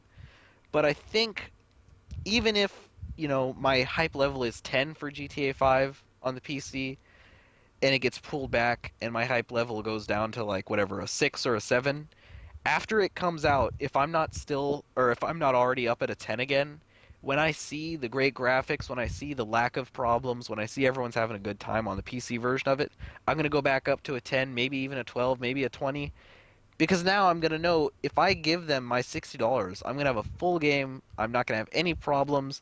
I'm going to have more than the Xbox guys got that they had the game a couple months earlier. Um, so I think what all these companies, Activision, EA, all these publishers are doing now is just taking a step back for gaming as a whole and smoothing out everything and kind of, uh, I don't know, sort of power cycling gaming in order to kind of preserve it and make sure that it doesn't kind of collapse here. I want to sort Especially, I of mean, now it push would be what you're such a bad saying with point for it to that collapse. to the side of actual physical products. A lot of people in current times are getting fed up with the poor quality of goods that they're getting from the cheap sides of the world. Like China can produce really cheap stuff, but Uh-huh. you can tell it's cheap.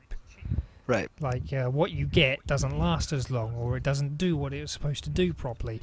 And if you go back a year or two, 5 years, say, you'll find that people don't care. They're like, yeah, it works just like what the normal one does. But now the Right. perception of quality is so high, the expectation of quality is so high that a company can't keep up, and it requires a company in the other sides of the world, like this side of the world, to produce something of that quality, of that standard that people want, to Hmm. actually sell that product. And a lot of the imported goods, especially in this country, are going down because people perceive and expect higher qualities that those other companies cannot produce. Yeah, economically, too, I would say that's a big factor. For, whatever, let's say, I don't know, Microsoft, they can pay a Chinese factory, let's say, 10 cents to have this motherboard made, or they can pay an American $1 to have it made. On Microsoft's end, it's great that they save those 90 cents in China, but meanwhile, over here in America, if that guy is not getting his dollar for that motherboard, uh, one, he's not feeding himself, which is above all. But two, if he's paying Microsoft buys it and then flips around to make profit, if he's somehow manages to make that dollar working somewhere else, and he pays a dollar for something Microsoft paid 10 cents for and it ends up not working, and it's out of warranty or whatever, he can't afford to lose that dollar he worked for on something that isn't the dollar's quality. So it kind of makes this, Microsoft and the Chinese factories and all that, these companies that are, benefiting from this cheaper, lower quality but higher production kind of system that we have right now, it suits the big guys, but the little people who are actually buying it and paying the same price that they would have for something else, or maybe getting it a little cheaper, but still paying way more than what it's worth, they can't afford to lose something that they're paying too much for. And if that just constantly happens, it kind of just creates a downward slope where if I pay $10 for something that costed 10 cents and Talking it of a breaks, and then I poor pay another quality and dollar a for something that downward costs. slope, you wanted to talk about Call of Duty Ghost, which, as far as the Call of Duty lineup go, is definitely a downward spiral, and it's most certainly of poorer quality. Yep, absolutely. I think Advanced Warfare, I don't know. It kind of has my It has attention, a lot to but live up that's to. just because it's so shiny. Call of Duty Advanced Warfare has jetpacks now, exoskeletons, wall running, I think, like all this stuff that you haven't seen before, and it's just a new layer of kind of polish over it. It doesn't actually polish anything, it just makes it more shiny and glossy. And I think that the fact that they're not changing the core of Call of Duty, which I'm not saying they need to change the core, they just need to take a step back and see. People liked Modern Warfare 2 because it was gun versus gun, and if I kill you enough times, I get a kill streak, and then it becomes Well, I've played Modern Warfare 2 airship enough versus gun. times to know that it's not gun versus gun, and it is most certainly air superiority dominating. But I mean, if you were to compare, for example, okay, The best I'm thing glad you about said that because that actually lets me add another layer to this. If so, let's say I kill you, what was it, 11 times and I get an AC-130, then I'm laying prone somewhere on the map in an AC-130, and if you can find me, I'm screwed. I get a free death. But then you look at after that came Black Ops 1, and then after that Modern Warfare 3, which already had a few automated kill streaks. But then you come along to Black Ops 2, and there, if I kill you 10 times or whatever, 8 times, then I can throw a little smoke grenade, a care package drops, and out pops a little automated machine gun. So now I can keep killing you with my gun, and my turret can go around the map killing you. So it kind of took away I mean, it added AI, and took away from the actual, like, really competitive aspect of Call of Duty. So I think if Call of Duty took a step back and made it more, maybe not gun on gun, but controlled kill streak on gun, I where it think was what really two made Modern people Warfare fighting each 2 other. so fun is the fact that your gun kills really quickly and their gun kills really quickly. So your life had a much higher danger sensation to it because you could be dead in 2 shots. Right, yeah. Modern Warfare 2, honestly, is probably my favorite Call of Duty. Modern Warfare 3 was barely dragging itself along. Black Ops 2, I didn't really have a problem with, but Ghosts, it's it's pretty much done now. I think Call of Duty Advanced Warfare is gonna if no, I think Call of Duty Advanced Warfare is gonna knock Call of Duty down, and then after that, if they don't change something immediately, the next Call of Duty game after Advanced Warfare is just going to be the killing blow and Call of Duty is going to die. I think Call of Duty absolutely needs to take a leap back right now. If they told me, like, if they made a press release and said, okay, Advanced Warfare is being held back again a little bit, or not again, but it's being held back and it's going to not be Advanced Warfare anymore. We're going to go back to the older formula. And even if it still looks like Advanced Warfare but still goes back to the older formula, I think that would absolutely do a lot to revive Call of Duty. But I think right now Call of Duty is it's on the way out. It's just there's no substance anymore. It doesn't feel rewarding anymore. For me, Call of Duty Black Ops 2 was the last Call of Duty. You know, until they have something Right. better, I won't consider there to be another Call of Duty. So Yeah. it may be that Call of Duty Black Ops 2 for me is the last Call of Duty I'll ever play. Yeah, it was after Black Ops I'm 2 not came interested Ghosts, in right? Advanced Warfare, so I've no reason to buy it. Yeah, Black Ops 2 was the last COD I ever purchased. I still have the disc I purchased, and I've played Ghosts because it was free for a weekend on Xbox One, but I'm not gonna pay $6 for it. And like I told you, I'll buy a used copy for $10 because I think it's fun enough for $10. But even now, since they're doing these yearly releases, um, by the time I can find a copy for $10, Advanced Warfare is gonna be out, and Ghosts isn't gonna matter anymore. Yeah, well, we're talking about the value of things, so why don't we go ahead and talk about the value of digital versus physical extras? Okay, um, let me You clarify are this a loving little these bit. segues, aren't you? Right, yeah, they're entertaining. You're doing a pretty good job. Okay, so what we mean by this, viewers, we are talking in terms of pre-order bonuses. Um, let's say I pre-order a game and I put down an extra $40 and I get pay $100, then I get the game plus let's do a game A. If I pay $100, I get the game and I get a new gun in game. Item B, I get the game and an RC car. Cough cough Black Ops. Um so the question is what holds more value? Something physical you can hold, yes, and you can put it on your shelf and it looks cool, but especially like let's call this game theoretical game Call of Schmoody A and Call of Schmoody B. After that year, Call of Schmoody C and D come out. So if I have this figurine that was really cool when the game came out, it's irrelevant after the next installment gets added.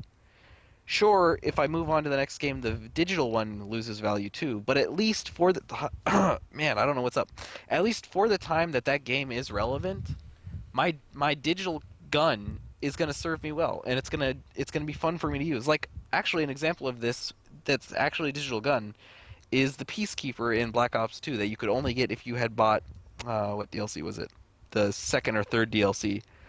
And that was a nice incentive, and sure it wasn't the best gun in the game, but it wasn't bad. So, and I mean if I had purchased the DLC and they sent me like a poster or whatever, that wouldn't mean anything to me because now I would just have a sheet of paper on the wall. But right now, if I wanted to, I could launch Black Ops 2 and kill someone in game, earn myself rewards with a gun that they might not have. It's more of kind of a symbol of status versus, I mean, what if I'm on like on an Xbox, I'm like, dude, shut up! I got a signed Call of Duty poster sitting on my wall. Or in game, even though this wouldn't matter, if I said, dude, shut up! I killed you with a gun you don't have. I would much rather have something in the same universe as them, kind of. Like, I mean, if we're playing online, our real lives don't matter. It becomes more about in this virtual space. I would rather have something to show off in a virtual space instead of the real life outside the virtual space where no one can see it and it doesn't matter if I really have it. And sure, unless I'm a huge fan of the game and the figurine would mean more to me and maybe the figurine and the gun would mean more to me, if I really cared that much, I think I would just buy the figurine and not pay $100 for a figurine that I can buy online for like $10. So my vote is for digital value is more value because it is on a level that everyone's on. If I have a digital item, it's in the digital world, and when we're immersed, the digital world is all that matters. Therefore, that item is all that matters.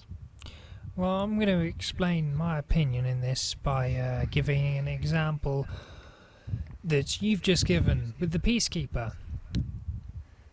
thinking about the DLC that you can buy and all of this other stuff, all this other products that you can buy, when you could just as well buy them separately, a physical item to me is only meaningful as much as I use it. So it's only worth what it is useful for.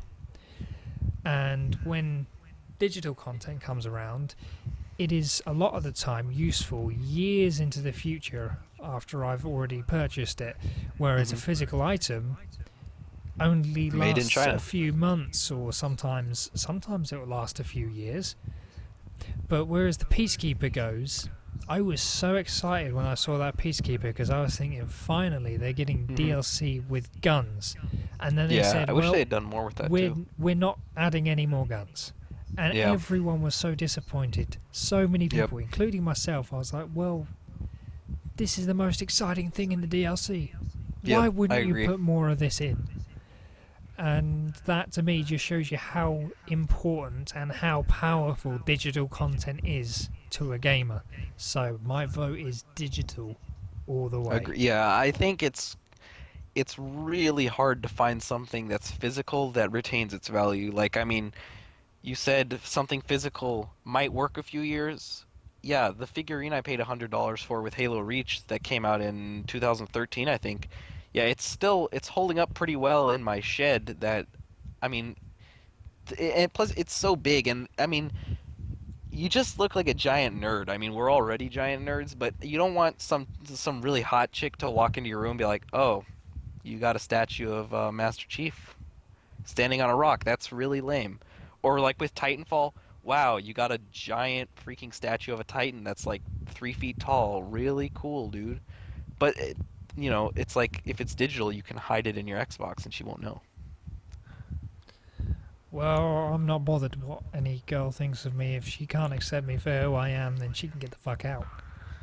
Oh, well, I'm much more self-conscious. Plus, it's just I don't want a, 1 foot diameter statue that takes up. I mean, I need to put my Xbox on the floor so I can have this thing sitting on the table. No thanks. Speaking of hot girls banging you, how are you enjoying your university? Oh wow, whoa, what a segue there. Yeah, with all the hot girls banging you at university, how are you enjoying that? Well, I've only just It's great, I started. I've imagine. literally only had my first week. My Well, first week the of first tons of week hot it's girls when banging me, when all the fresh people, yeah, they're all like cutting loose, like we're university girls now. Yes, it's not been quite what you expect, especially not Freshers Week. I've been invited to a few parties and only turned up to one of them, and it was not what I expected whatsoever. Right. It was rather boring actually. So so I decided, you know what, the pub's a better place than this, and it was. It was. The pub was way more enjoyable. Nice. I'm glad you had a good time. But with the university itself, I was just saying to a friend of mine that in the first lecture I had, I've filled up back to back 3 pages of A4 in just one lecture alone. Ugh. Wow. And that was just notes, that wasn't You don't including just all the pieces of paper that I wrote on and all of the printouts that I had to just do quick scribbles on. So it's definitely you as don't difficult have as I expected it to be.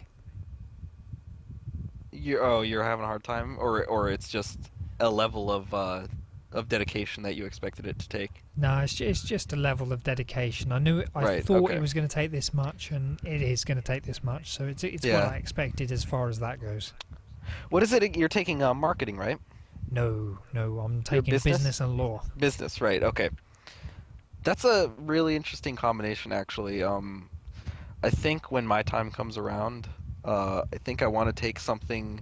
I'm really dying for psychology, but everyone I talk to agrees that, and I do myself, as interesting as psychology is, and as much as I would love to take it, I think that's a field that's going to get filled up very quickly because that's what everyone's discovered now, and everyone wants to do psychology.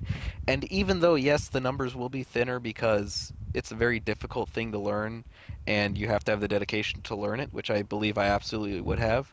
I'm thinking psychology should be my minor, and then I should major in something along business because I feel like that would be a good 1-2 combo. Um, Understanding what people want and therefore being able to market it to them.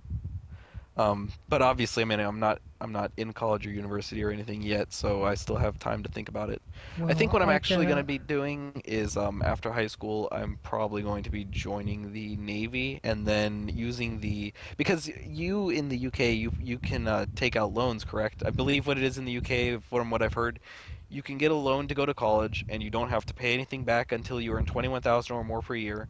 And then after like 30 years, I think, if you haven't paid it off yet, it doesn't matter. All the money you owe just disappears. You don't owe anything anymore, correct? That is true up until the point at which you said about 30 years goes by. If retirement comes by and you haven't paid off your loan, then there's nothing they can do about it. Oh, okay. So if you were to, And it oh, doesn't okay, matter. that's It what it doesn't is. matter what So it's type of loan you've pulled out. Once retirement comes by, things like loans disappear. okay. So if let's say hypothetically, if you go into university when you're 10, after when you turn 40, does your loan go away? Is it really 30 years, or is it when you turn 50 it goes away? Is saying 30 years just a fancy way of saying when you hit retirement? 50 is not retirement. 55 in the US, I think, is considered retirement. You got to be well into your 60s before you can retire here. Hmm. Well, I mean, you guys are way more efficient. I might be just completely talking about it out of my ass, but I'm pretty sure 55 is considered retirement in the US. But still, I think that's better. The best, absolute best though, is Norway. In Norway, it costs nothing to go to school. If I was to go to Norway, being a US citizen, if I was to go to Norway, I would be allowed to go to school for absolutely no cost. And I think that's the way it should be. If you let me go to school and let me study what I want, regardless of my financial situation, you're going to be making yourself money because if I'm really smart and can push myself through it, and then I come up with the next biggest invention, that tax money is going straight to you. So sure, you might have lost, whatever, $10,000 on me, but the fact that I actually went to school and learned is already going to make you those $10,000 back Well, easily. for me, college in Wales is free of charge, so you can go to college without paying, which is what I did. But now I'm in university, I've had to pull out a loan. But we have grants in Wales, and the grant paid most of the money. So I'm only in debt about £1,000. That's absolutely perfect. I think America is way too capitalist. I'm sorry. Um, so you understand, the United States of America is way too capitalist. I think everything is just absolutely set up around profit, and it doesn't matter what effects that might have on the future or what effects that has on people who are real people and not just some theory, like some theoretical number or statistic you came up with. Um, there's no reason why college should cost me, whatever, $20,000 a semester. Um, and there's no reason why if I can't afford the $20,000 semester and have to take out a loan, there's no reason why that should bury me and I won't be able to pay it off until I'm like 40. I think in any situation, if the even because I mean in Norway, taxpayer money, if I go to college, taxpayer money is paying for me to go to college. It's Mm. not like they're losing everything from me. Like, I mean, they wouldn't offer it if they didn't already have a giant profit. Any, I mean, it doesn't matter who you are. It doesn't matter if you live in some remote village in the Amazon. Everything's set up around profit or value for things. Maybe not profit because I consider profit more money. But if I give you whatever, a piece of gold and you I mean, let's say I give you a piece of gold and then you give me, I don't know, some fire or something. I don't know. I wouldn't give you that piece of gold if I didn't have a bigger benefit from trading that. That's just how any form of currency or trading or system of anything works. Unless I am in some cases trading, if I get equal value, that'll do it. But generally, if I get more from what I get than what I give, that's the way it's supposed to work. But I think in some cases, that's not the way it's allowed to happen. If you let me go to college, I can give you that money back so easily through my job with taxes. You're already taking Also, so much from me through taxes. hold on. Let me just You just go off on a little tangent here. You're talking about taxes, right? Right. I just wanted to put my 2 cents on this thing that comes up all the time, and I constantly see it, I constantly hear it. People screaming at pedal bikers, yeah, cyclists. Hmm. You don't pay road tax. I Uh, just want to put this point across, yeah? This is the same in America as it, or the United States of America as it is in the UK, right? Road tax is included with other tax brackets. It is not yeah, right. car tax. It, Car tax is different to road tax, yeah. right? Everyone, and I mean everyone, pays road tax, but only those with a car pay car tax. Well, yeah, but I mean that's the way it obviously should be. I mean, like, Oh, this it's isn't not just the way it tax. should be, it is I the way mean, it is. if I don't own a car, why would I pay the price of having a car? It's like, I mean, if I don't own a home, why would I buy homeowners insurance? It's like, that's just, people actually say that? Yeah, a lot of people do in the That's USA and in the ridiculous. UK. Well, I've never heard it in the USA. I'm glad I never have, because that would mean I'm probably in proximity to just tell someone how stupid they are, but I can't, why would anyone say that? And Because they even, I believe mean, it. They even if there believe that was a their such road thing as tax. They road believe that tax, road tax is different. Well, they believe that road tax is the same as car tax, which is not true. if there was actually literally something called road tax that you paid directly money toward road There tax, is road tax. okay, but even if there was no, I mean, so even if like let's say the fact that you own a bike, you don't have to pay road tax, you're still giving money to road tax. It's just you don't know it. It's like you give money to, I don't know, something. This isn't But it, but like let's say Social this is the Security. problem where That people money gets believe that redirected and car it turns tax toward is road road tax anyway. tax. So they think they don't understand the differences of like they can't do a compare and contrast between a road and a car. That's the exact problem, that they think that this, because they're paying for their car in this tax, it is road tax, but it's not. It is car tax. That's ridiculous. I can't I can't even grasp that. I'm glad I've never heard anyone say something like that.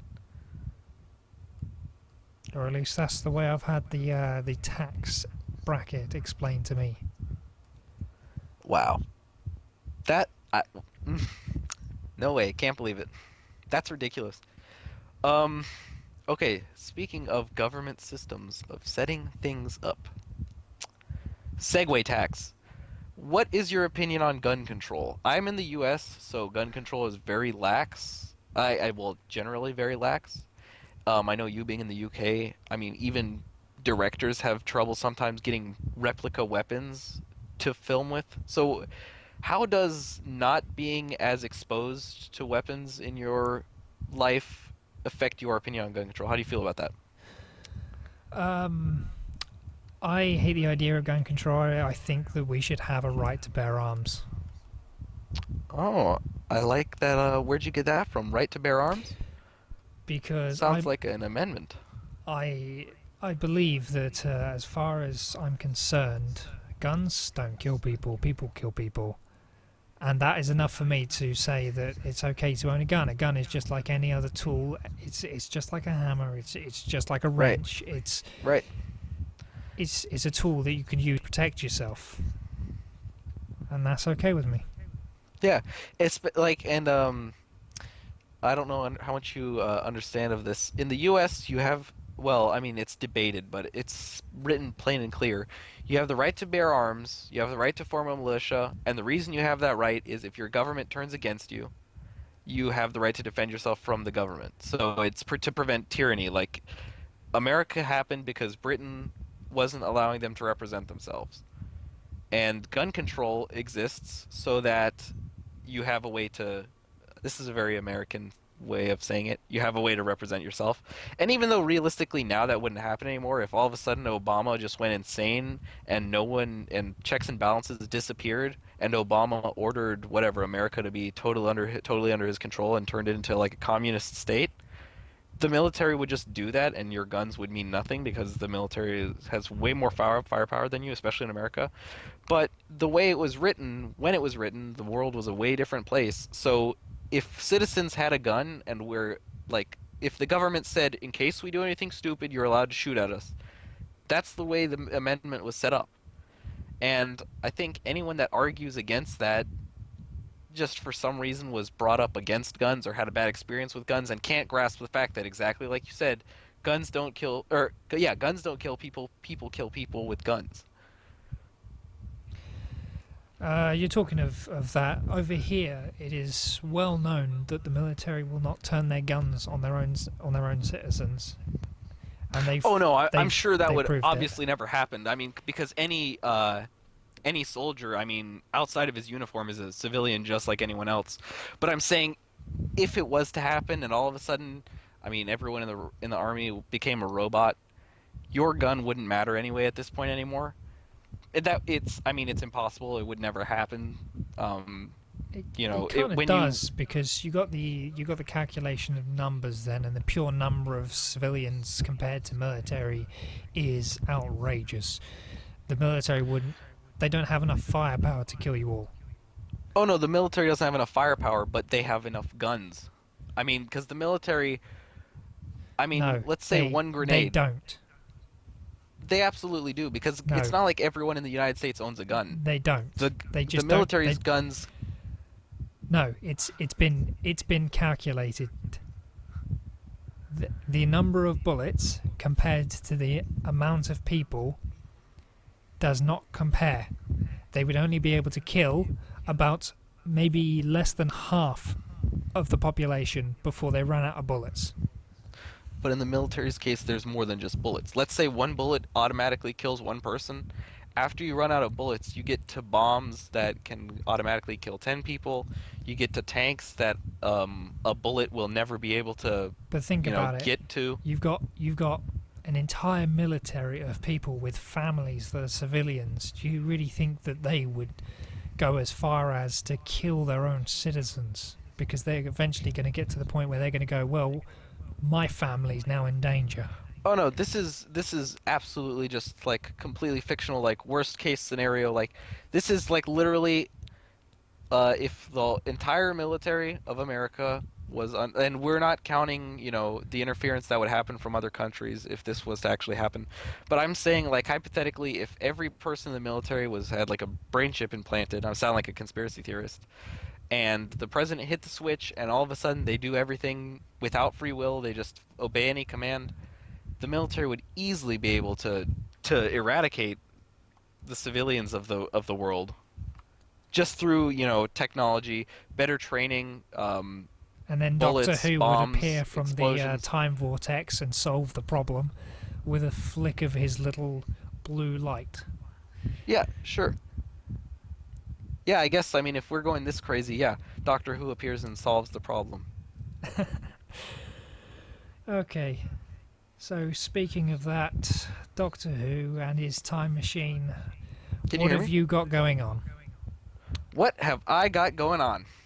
Um, what in terms of life or in terms of YouTube or what have I got going on down there? Take Like, that question any way you want. all right. Um, well, right now I'm wearing a t-shirt and some jammies. Ooh, tell me more. Okay. Well, I'm slipping my hand in my pants. I was getting X-rated. No, so what have I got going on? Obviously, the plans to get the new PC. For that, I am going to probably not be making many videos on my laptop until I get that PC. After I get that PC, the quality of videos is going to just skyrocket because I will be getting a copy of like Sony Vegas and FL Studio. Like today, I don't think you've seen it yet, but I did produce a song today, so that's something I got going on too. It's since I made the channel, music has been something I wanted to do. It's just I never really had a chance to do that. And today I didn't download the song with a plan of like remixing it. I downloaded the song and with a plan of collecting a sample from it, a vocal sample that I would use when I get my computer, and ended up finding out that it was actually a stereo track with the left mono track and a right mono track, and one was vocals, one was music. So I cut those up, turned it into two stereo tracks with one track being music, one track being vocals. Anyway, um, so that turned into its whole song that I just released. And so yeah, what have I got going on? I am definitely planning on increasing quality. I will start doing music, and I think my channel is the quality is absolutely only going to be going up from this point on. I'm almost at 100 subscribers, which has been my goal for a very long time now, for months and months. And so I can't wait to do that Microsoft Point giveaway. And outside of YouTube, not that much going on. I started, I mean, they're not paying me, but I am designing T-shirts for a band of my friends.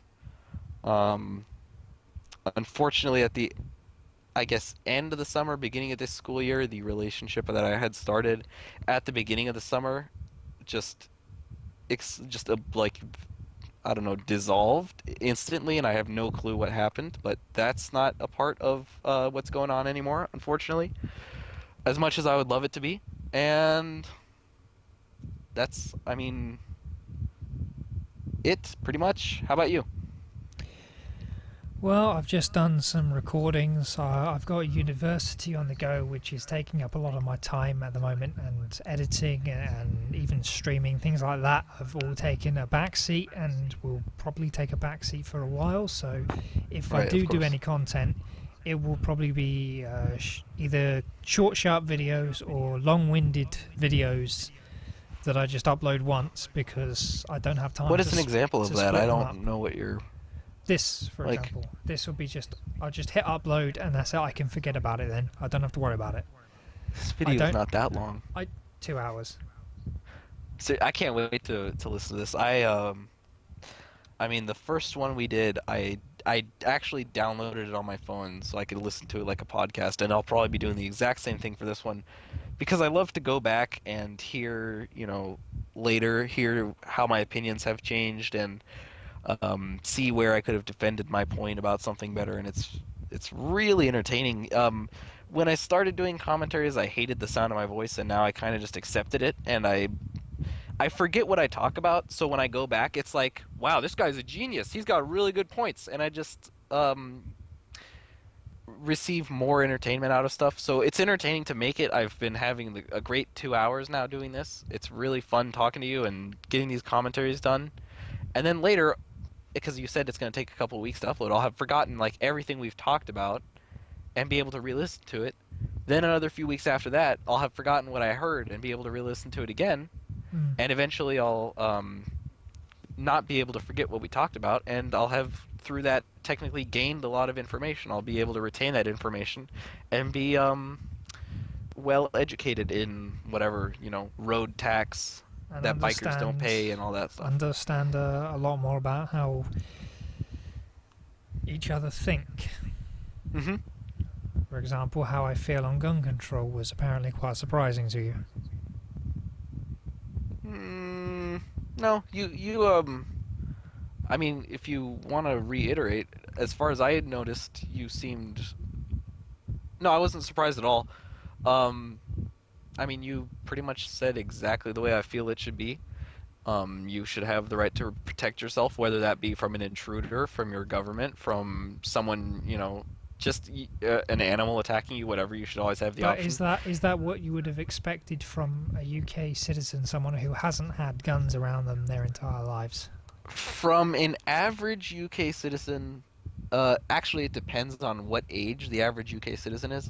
Someone Uh, older, I would not expect that at all. Someone younger, I definitely would because I think we're growing up in a world where everything's a lot more open and people are a lot more expressive. So I was actually expecting exactly that response from you because I feel like I know you well enough now to I just know your personality well enough. I know the intricacies of your psychological complex, and I could map your neurology right now, and Great so I mean, psychoanalysis. Please continue. yeah, yeah, I can like I know everything you'll ever do. I know you're pregnant. That's why I'm gonna start sending you ads on Skype for baby formula and such.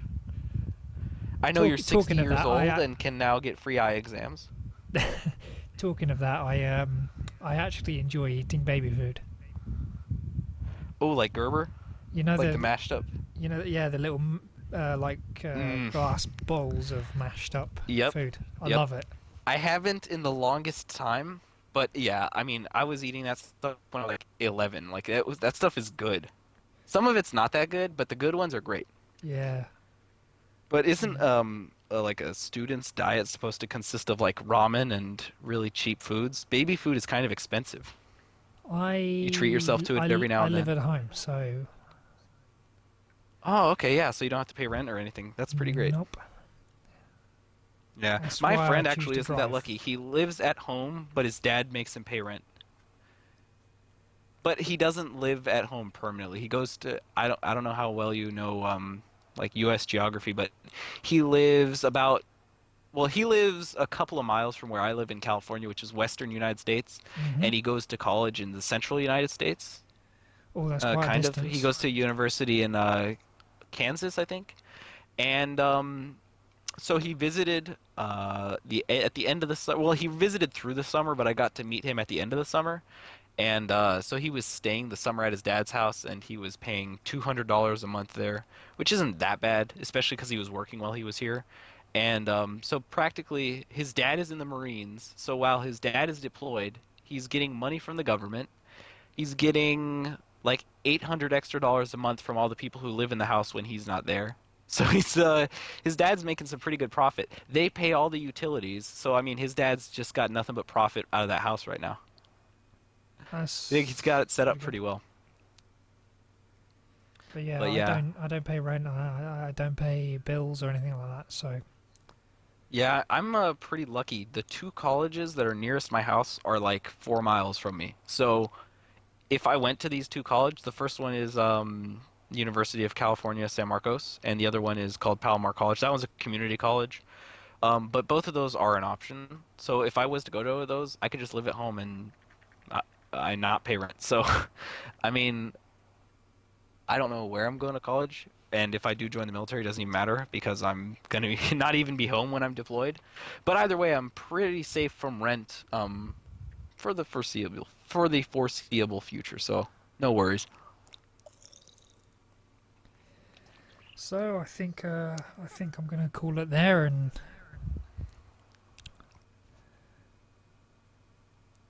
end our little podcast Our podcast, as it's right? become. This okay, yeah. I think more than annually, I think we should do this more often, and possibly here's actually okay. All right, you guys. Here's the scoop.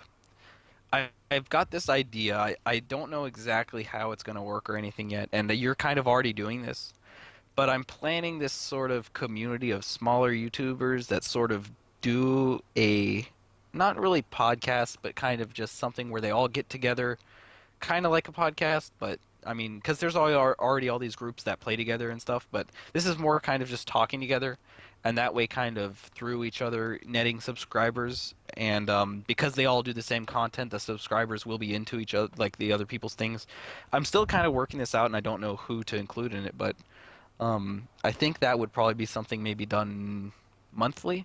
So I'm still working out on that, and I might just end up if you allow it, just becoming probably a guest on your podcast a little bit more often because you obviously already have that anchored, and Yeah. then probably just help you through that because I feel like the smaller channels they have the subscribers that subscribe because they like content, not because they saw one of your videos and liked it and subscribed and then never came back. Yeah. So I think when the channels are smaller, it's the best time to share subscribers with each other, and as long as your content is all relatively similar, your subscribers will So probably changing it from instead of chilling with Tap or chilling with whatever we're gonna call this group. right, exactly. I like that And idea. then it yeah, right. And I think these channels all that play together, it's not like it's a big secret, but that's obviously what they're doing. Wait a minute. I now remember. Okay, I'm so glad I brought this up. Um, Before we got started, we were reading each other notes, and for some reason, all my notes disappeared, and I said there was one more thing that I could not remember what it was, and I just remembered. The question was, is using bigger YouTubers to gain subscribers, or gain, like just using bigger YouTubers for leverage, is that ethically sound? Like, is that something fair to do? Or is using someone no matter for what, or no matter how much you gain or how little you gain, is that just wrong no matter what? How do you stand on, for example, let's say I got to do a commentary with, I don't know, PewDiePie, which is probably in the near future, 25 million subscribers versus 80 subs or 90 subscribers is very likely. If I was to do that commentary, I mean, I told you already I hate PewDiePie, but if I was to do that, despite hating him, purely to gain leverage, or not leverage, purely to gain subscribers through being on his channel, is that a right thing to do? I mean, morally, or how would you stand if, let's say, he approached you and offered to do a dual commentary, despite you hating him and even going as far as blocking him? Would you accept? And if you accepted, how would you feel afterward? Would you feel like you did something wrong? Would you feel guilty? How would you feel about that? To use someone is wrong to me. No matter how big, no matter how small, whether it doesn't matter what it is. I tend not to use somebody, or at least I try to. Okay. And I think say he was to ask me today, "Oh, would you do a dual com with me?" The answer is probably no, because I don't like him. I do not like him either, but And any subscribers you gain off of that are, one, not going to be there for long. Two, going to hate you for the very same reason you're probably going to hate yourself. And three, going to hate you anyway because you got to speak with PewDiePie and they didn't. yeah, that's probably exactly what would happen. I think if I was approached, well, no, first of all, I don't think I hate him as a person. I think I hate his persona more. I think I don't like the kind of show he puts on. It's kind of obnoxious to me, and it absolutely That's is. exactly that. I don't like his voice. I don't like the way he plays. I Right. don't like And the way he it's acts. not that it's So not even that that's his voice. I hate how he always does that like weird like "Ah, we're PewDiePie where he's like always kind of like just slurring his words a little bit. I can't stand that. But anyway, if he approached me and said he liked or and wanted to do a dual commentary, I would listen to him and figure out why he likes my content and why out of the blue someone so big would want to do something with someone so small. And I'd give him a fair chance because I think to dismiss someone as a bad person or someone that I just don't like just based off a character they play isn't right. That's like if I went up to, I don't know, someone who played like Hitler in Inglorious Bastards and just didn't like that man just because he played Hitler wouldn't be fair. to me, Um, that's not the same thing. This is entirely different. If I'm asked to do a video with PewDiePie, yeah, mhm. I'm asked to do a video with PewDiePie, not the person behind it. mm, I feel like do you know his real name? No idea. Okay, well, I feel like at that point it becomes more a brand. He's not PewDiePie the person, he's PewDiePie the icon kind of. It doesn't matter if he's, let's say his name's Alex. It doesn't matter if he's Alex or To his me, he's character PewDiePie the PewDiePie. Either persona, way, you he's know. going to be PewDiePie. But I agree. When I say PewDiePie, I'm if thinking I of the say persona. look at Mr. Bean, for example, Uh-huh. I like Mr. Bean. Yeah, if I were asked to do an interview with Mr. Bean, I would do an interview with Mr. Bean. You know, the Right. fact that he's Rowan Atkinson, they didn't ask me to do an interview with Rowan Atkinson. I wouldn't expect to turn up and he to be speaking absolutely normally. You know? I'd expect Right. him to be mumbling and Mumbling and throwing confused and toothpaste everywhere, clumsy. sort of thing. Right. You know, Um, if I was asked to do an interview with Rowan Atkinson, I'd say, okay, let's do an interview with Rowan Atkinson. I'm going to expect to be walking into a person who's very well learned and is a very amusing, sort of jolly, ready to make a joke out of anything sort of person. I feel like if PewDiePie approached me, um, I think it wouldn't be fair just to say, well, I'm getting this YouTube message from the channel PewDiePie. I think if he started his YouTube message with, "Hey bro, I'm PewDiePie. Can we do a dual commentary?" I would automatically just delete the message and not do that dual commentary. But if he approached me as, himself and like back to like just pretending his name is Alex, if he said, "Hi, I'm Alex. I like your content or whatever. I'm interested in doing a dual com." I would hear him out and see what he has to say.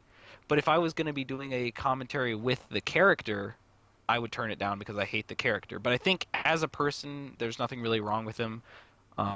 I think he's just kind of sort of stuck in this Well, persona, like he's just too as into it, as sort of. from what you asked me, would I like to do an interview with PewDiePie? PewDiePie to me is a persona. If you had When said, I said if you had when I said, said dual com with would you PewDiePie, like I me to just do a meant dual the com with PewDiePie as a person, as without his persona of PewDiePie, then by all means, I'll hear okay. what he Well has to then, yeah, say. that's what I meant. I just said PewDiePie because that's what I know him as. I don't know his real name, and um, I mean, I don't put on a character, but if I did, no, actually, yeah, I can absolutely see how you. I realize it too now. But brings I me don't know back his to real the name though, so I using couldn't clarify someone. anymore. You know, He's using it dep someone? no, it goes Oh, back it to is the using someone, you using say.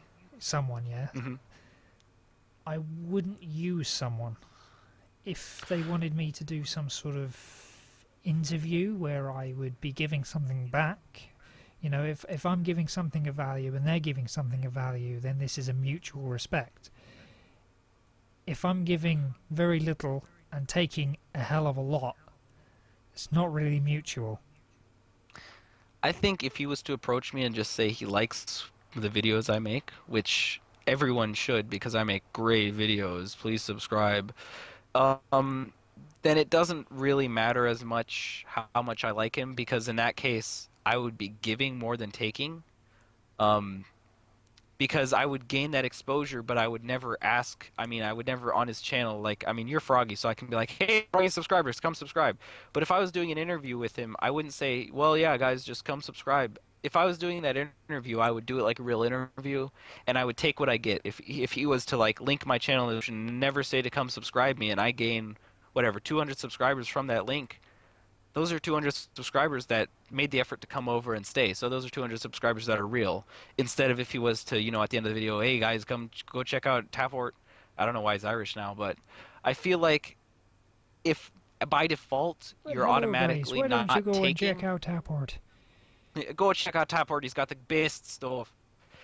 And You need to be so I feel listening like to if Tapport. He's got the goods. Tapport, He's got the goods.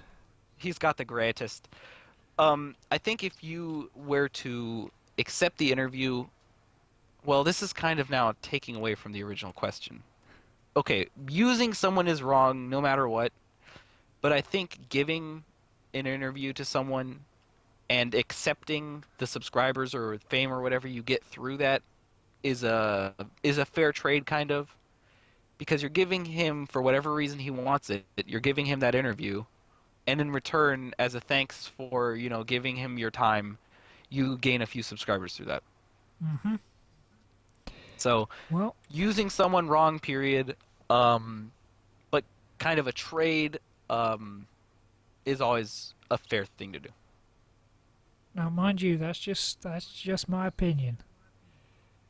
Oh no, absolutely, yeah, and everyone's completely entitled to an opinion. Yeah. So Um, if yours is different, very well. That is. I'm it's not one to it's say right. Okay. Well, just because of what you say, just because of what you feel, now I hate you. You suck. Get out right, of my or face. well, yeah, it's a shame for how much, especially like I mean, if you want a clear example, religion would be one of those where you don't agree with me, you're my mortal enemy. I will fight you to the death. I will give my life in order to just eradicate you.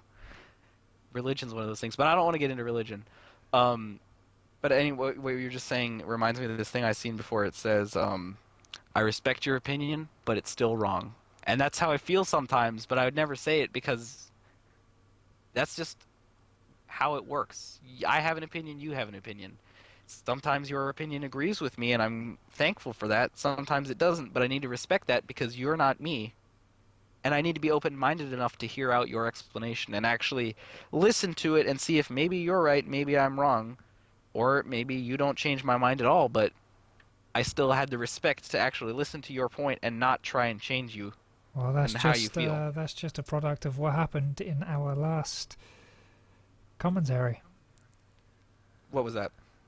You asked me two questions, which my explanation seems to have changed your opinion on it somewhat. Which is what? Can't remember exactly what it was. That was a while ago. I think you were going to you are well, because this is absolutely one that at the time of the commentary, this has changed since then. I ended up agreeing with you that anonymous hacking bank accounts, or not bank accounts, but hacking Bank of America at the time and freezing accounts until Bank of America fixed exploits that they had. Hmm. I ended up agreeing with you that that was correct. In the meantime, I've gone back and re-listened, and I disagree again. I think that the point that I made of a mother not being able to feed her child for a night because her account is frozen is better than a mother not being able to feed her child for a few weeks because someone hacked into the account and took everything she had.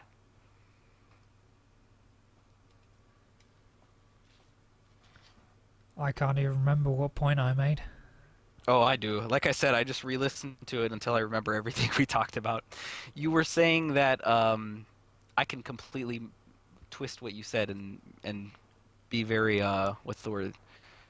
Um, I believe I would have said some. This is what I would say now, or so most likely what I would have said along the lines of at that time is that yes, I agree with what Anonymous did, but I don't agree with the premise of what it is. So I'm saying they shouldn't have that's done it, but I'm not saying that what they did was totally wrong. if I remember They could have done it in a better way.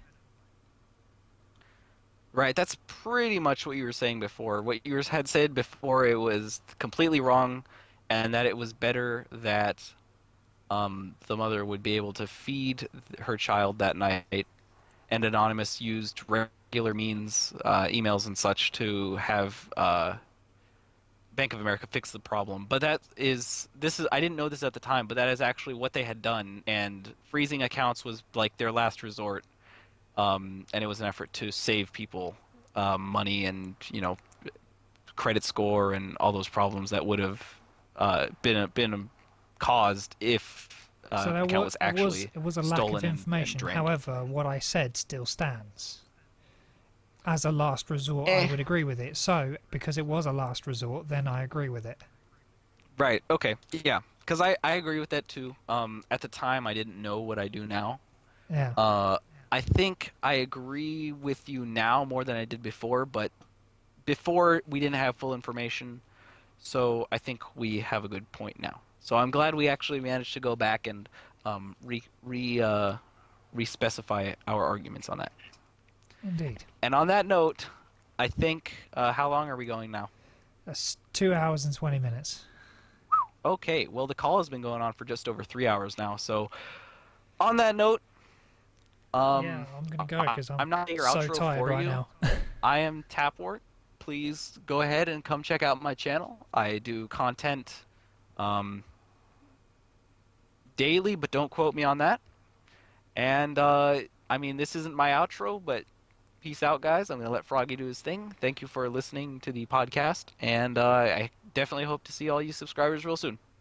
Thank you very much, and I appreciate you guys coming. You know, do all that good stuff that you guys do. Rate, comment, and do the subscribing. And head on over to Tapport. His link will be in the description. Have a good night.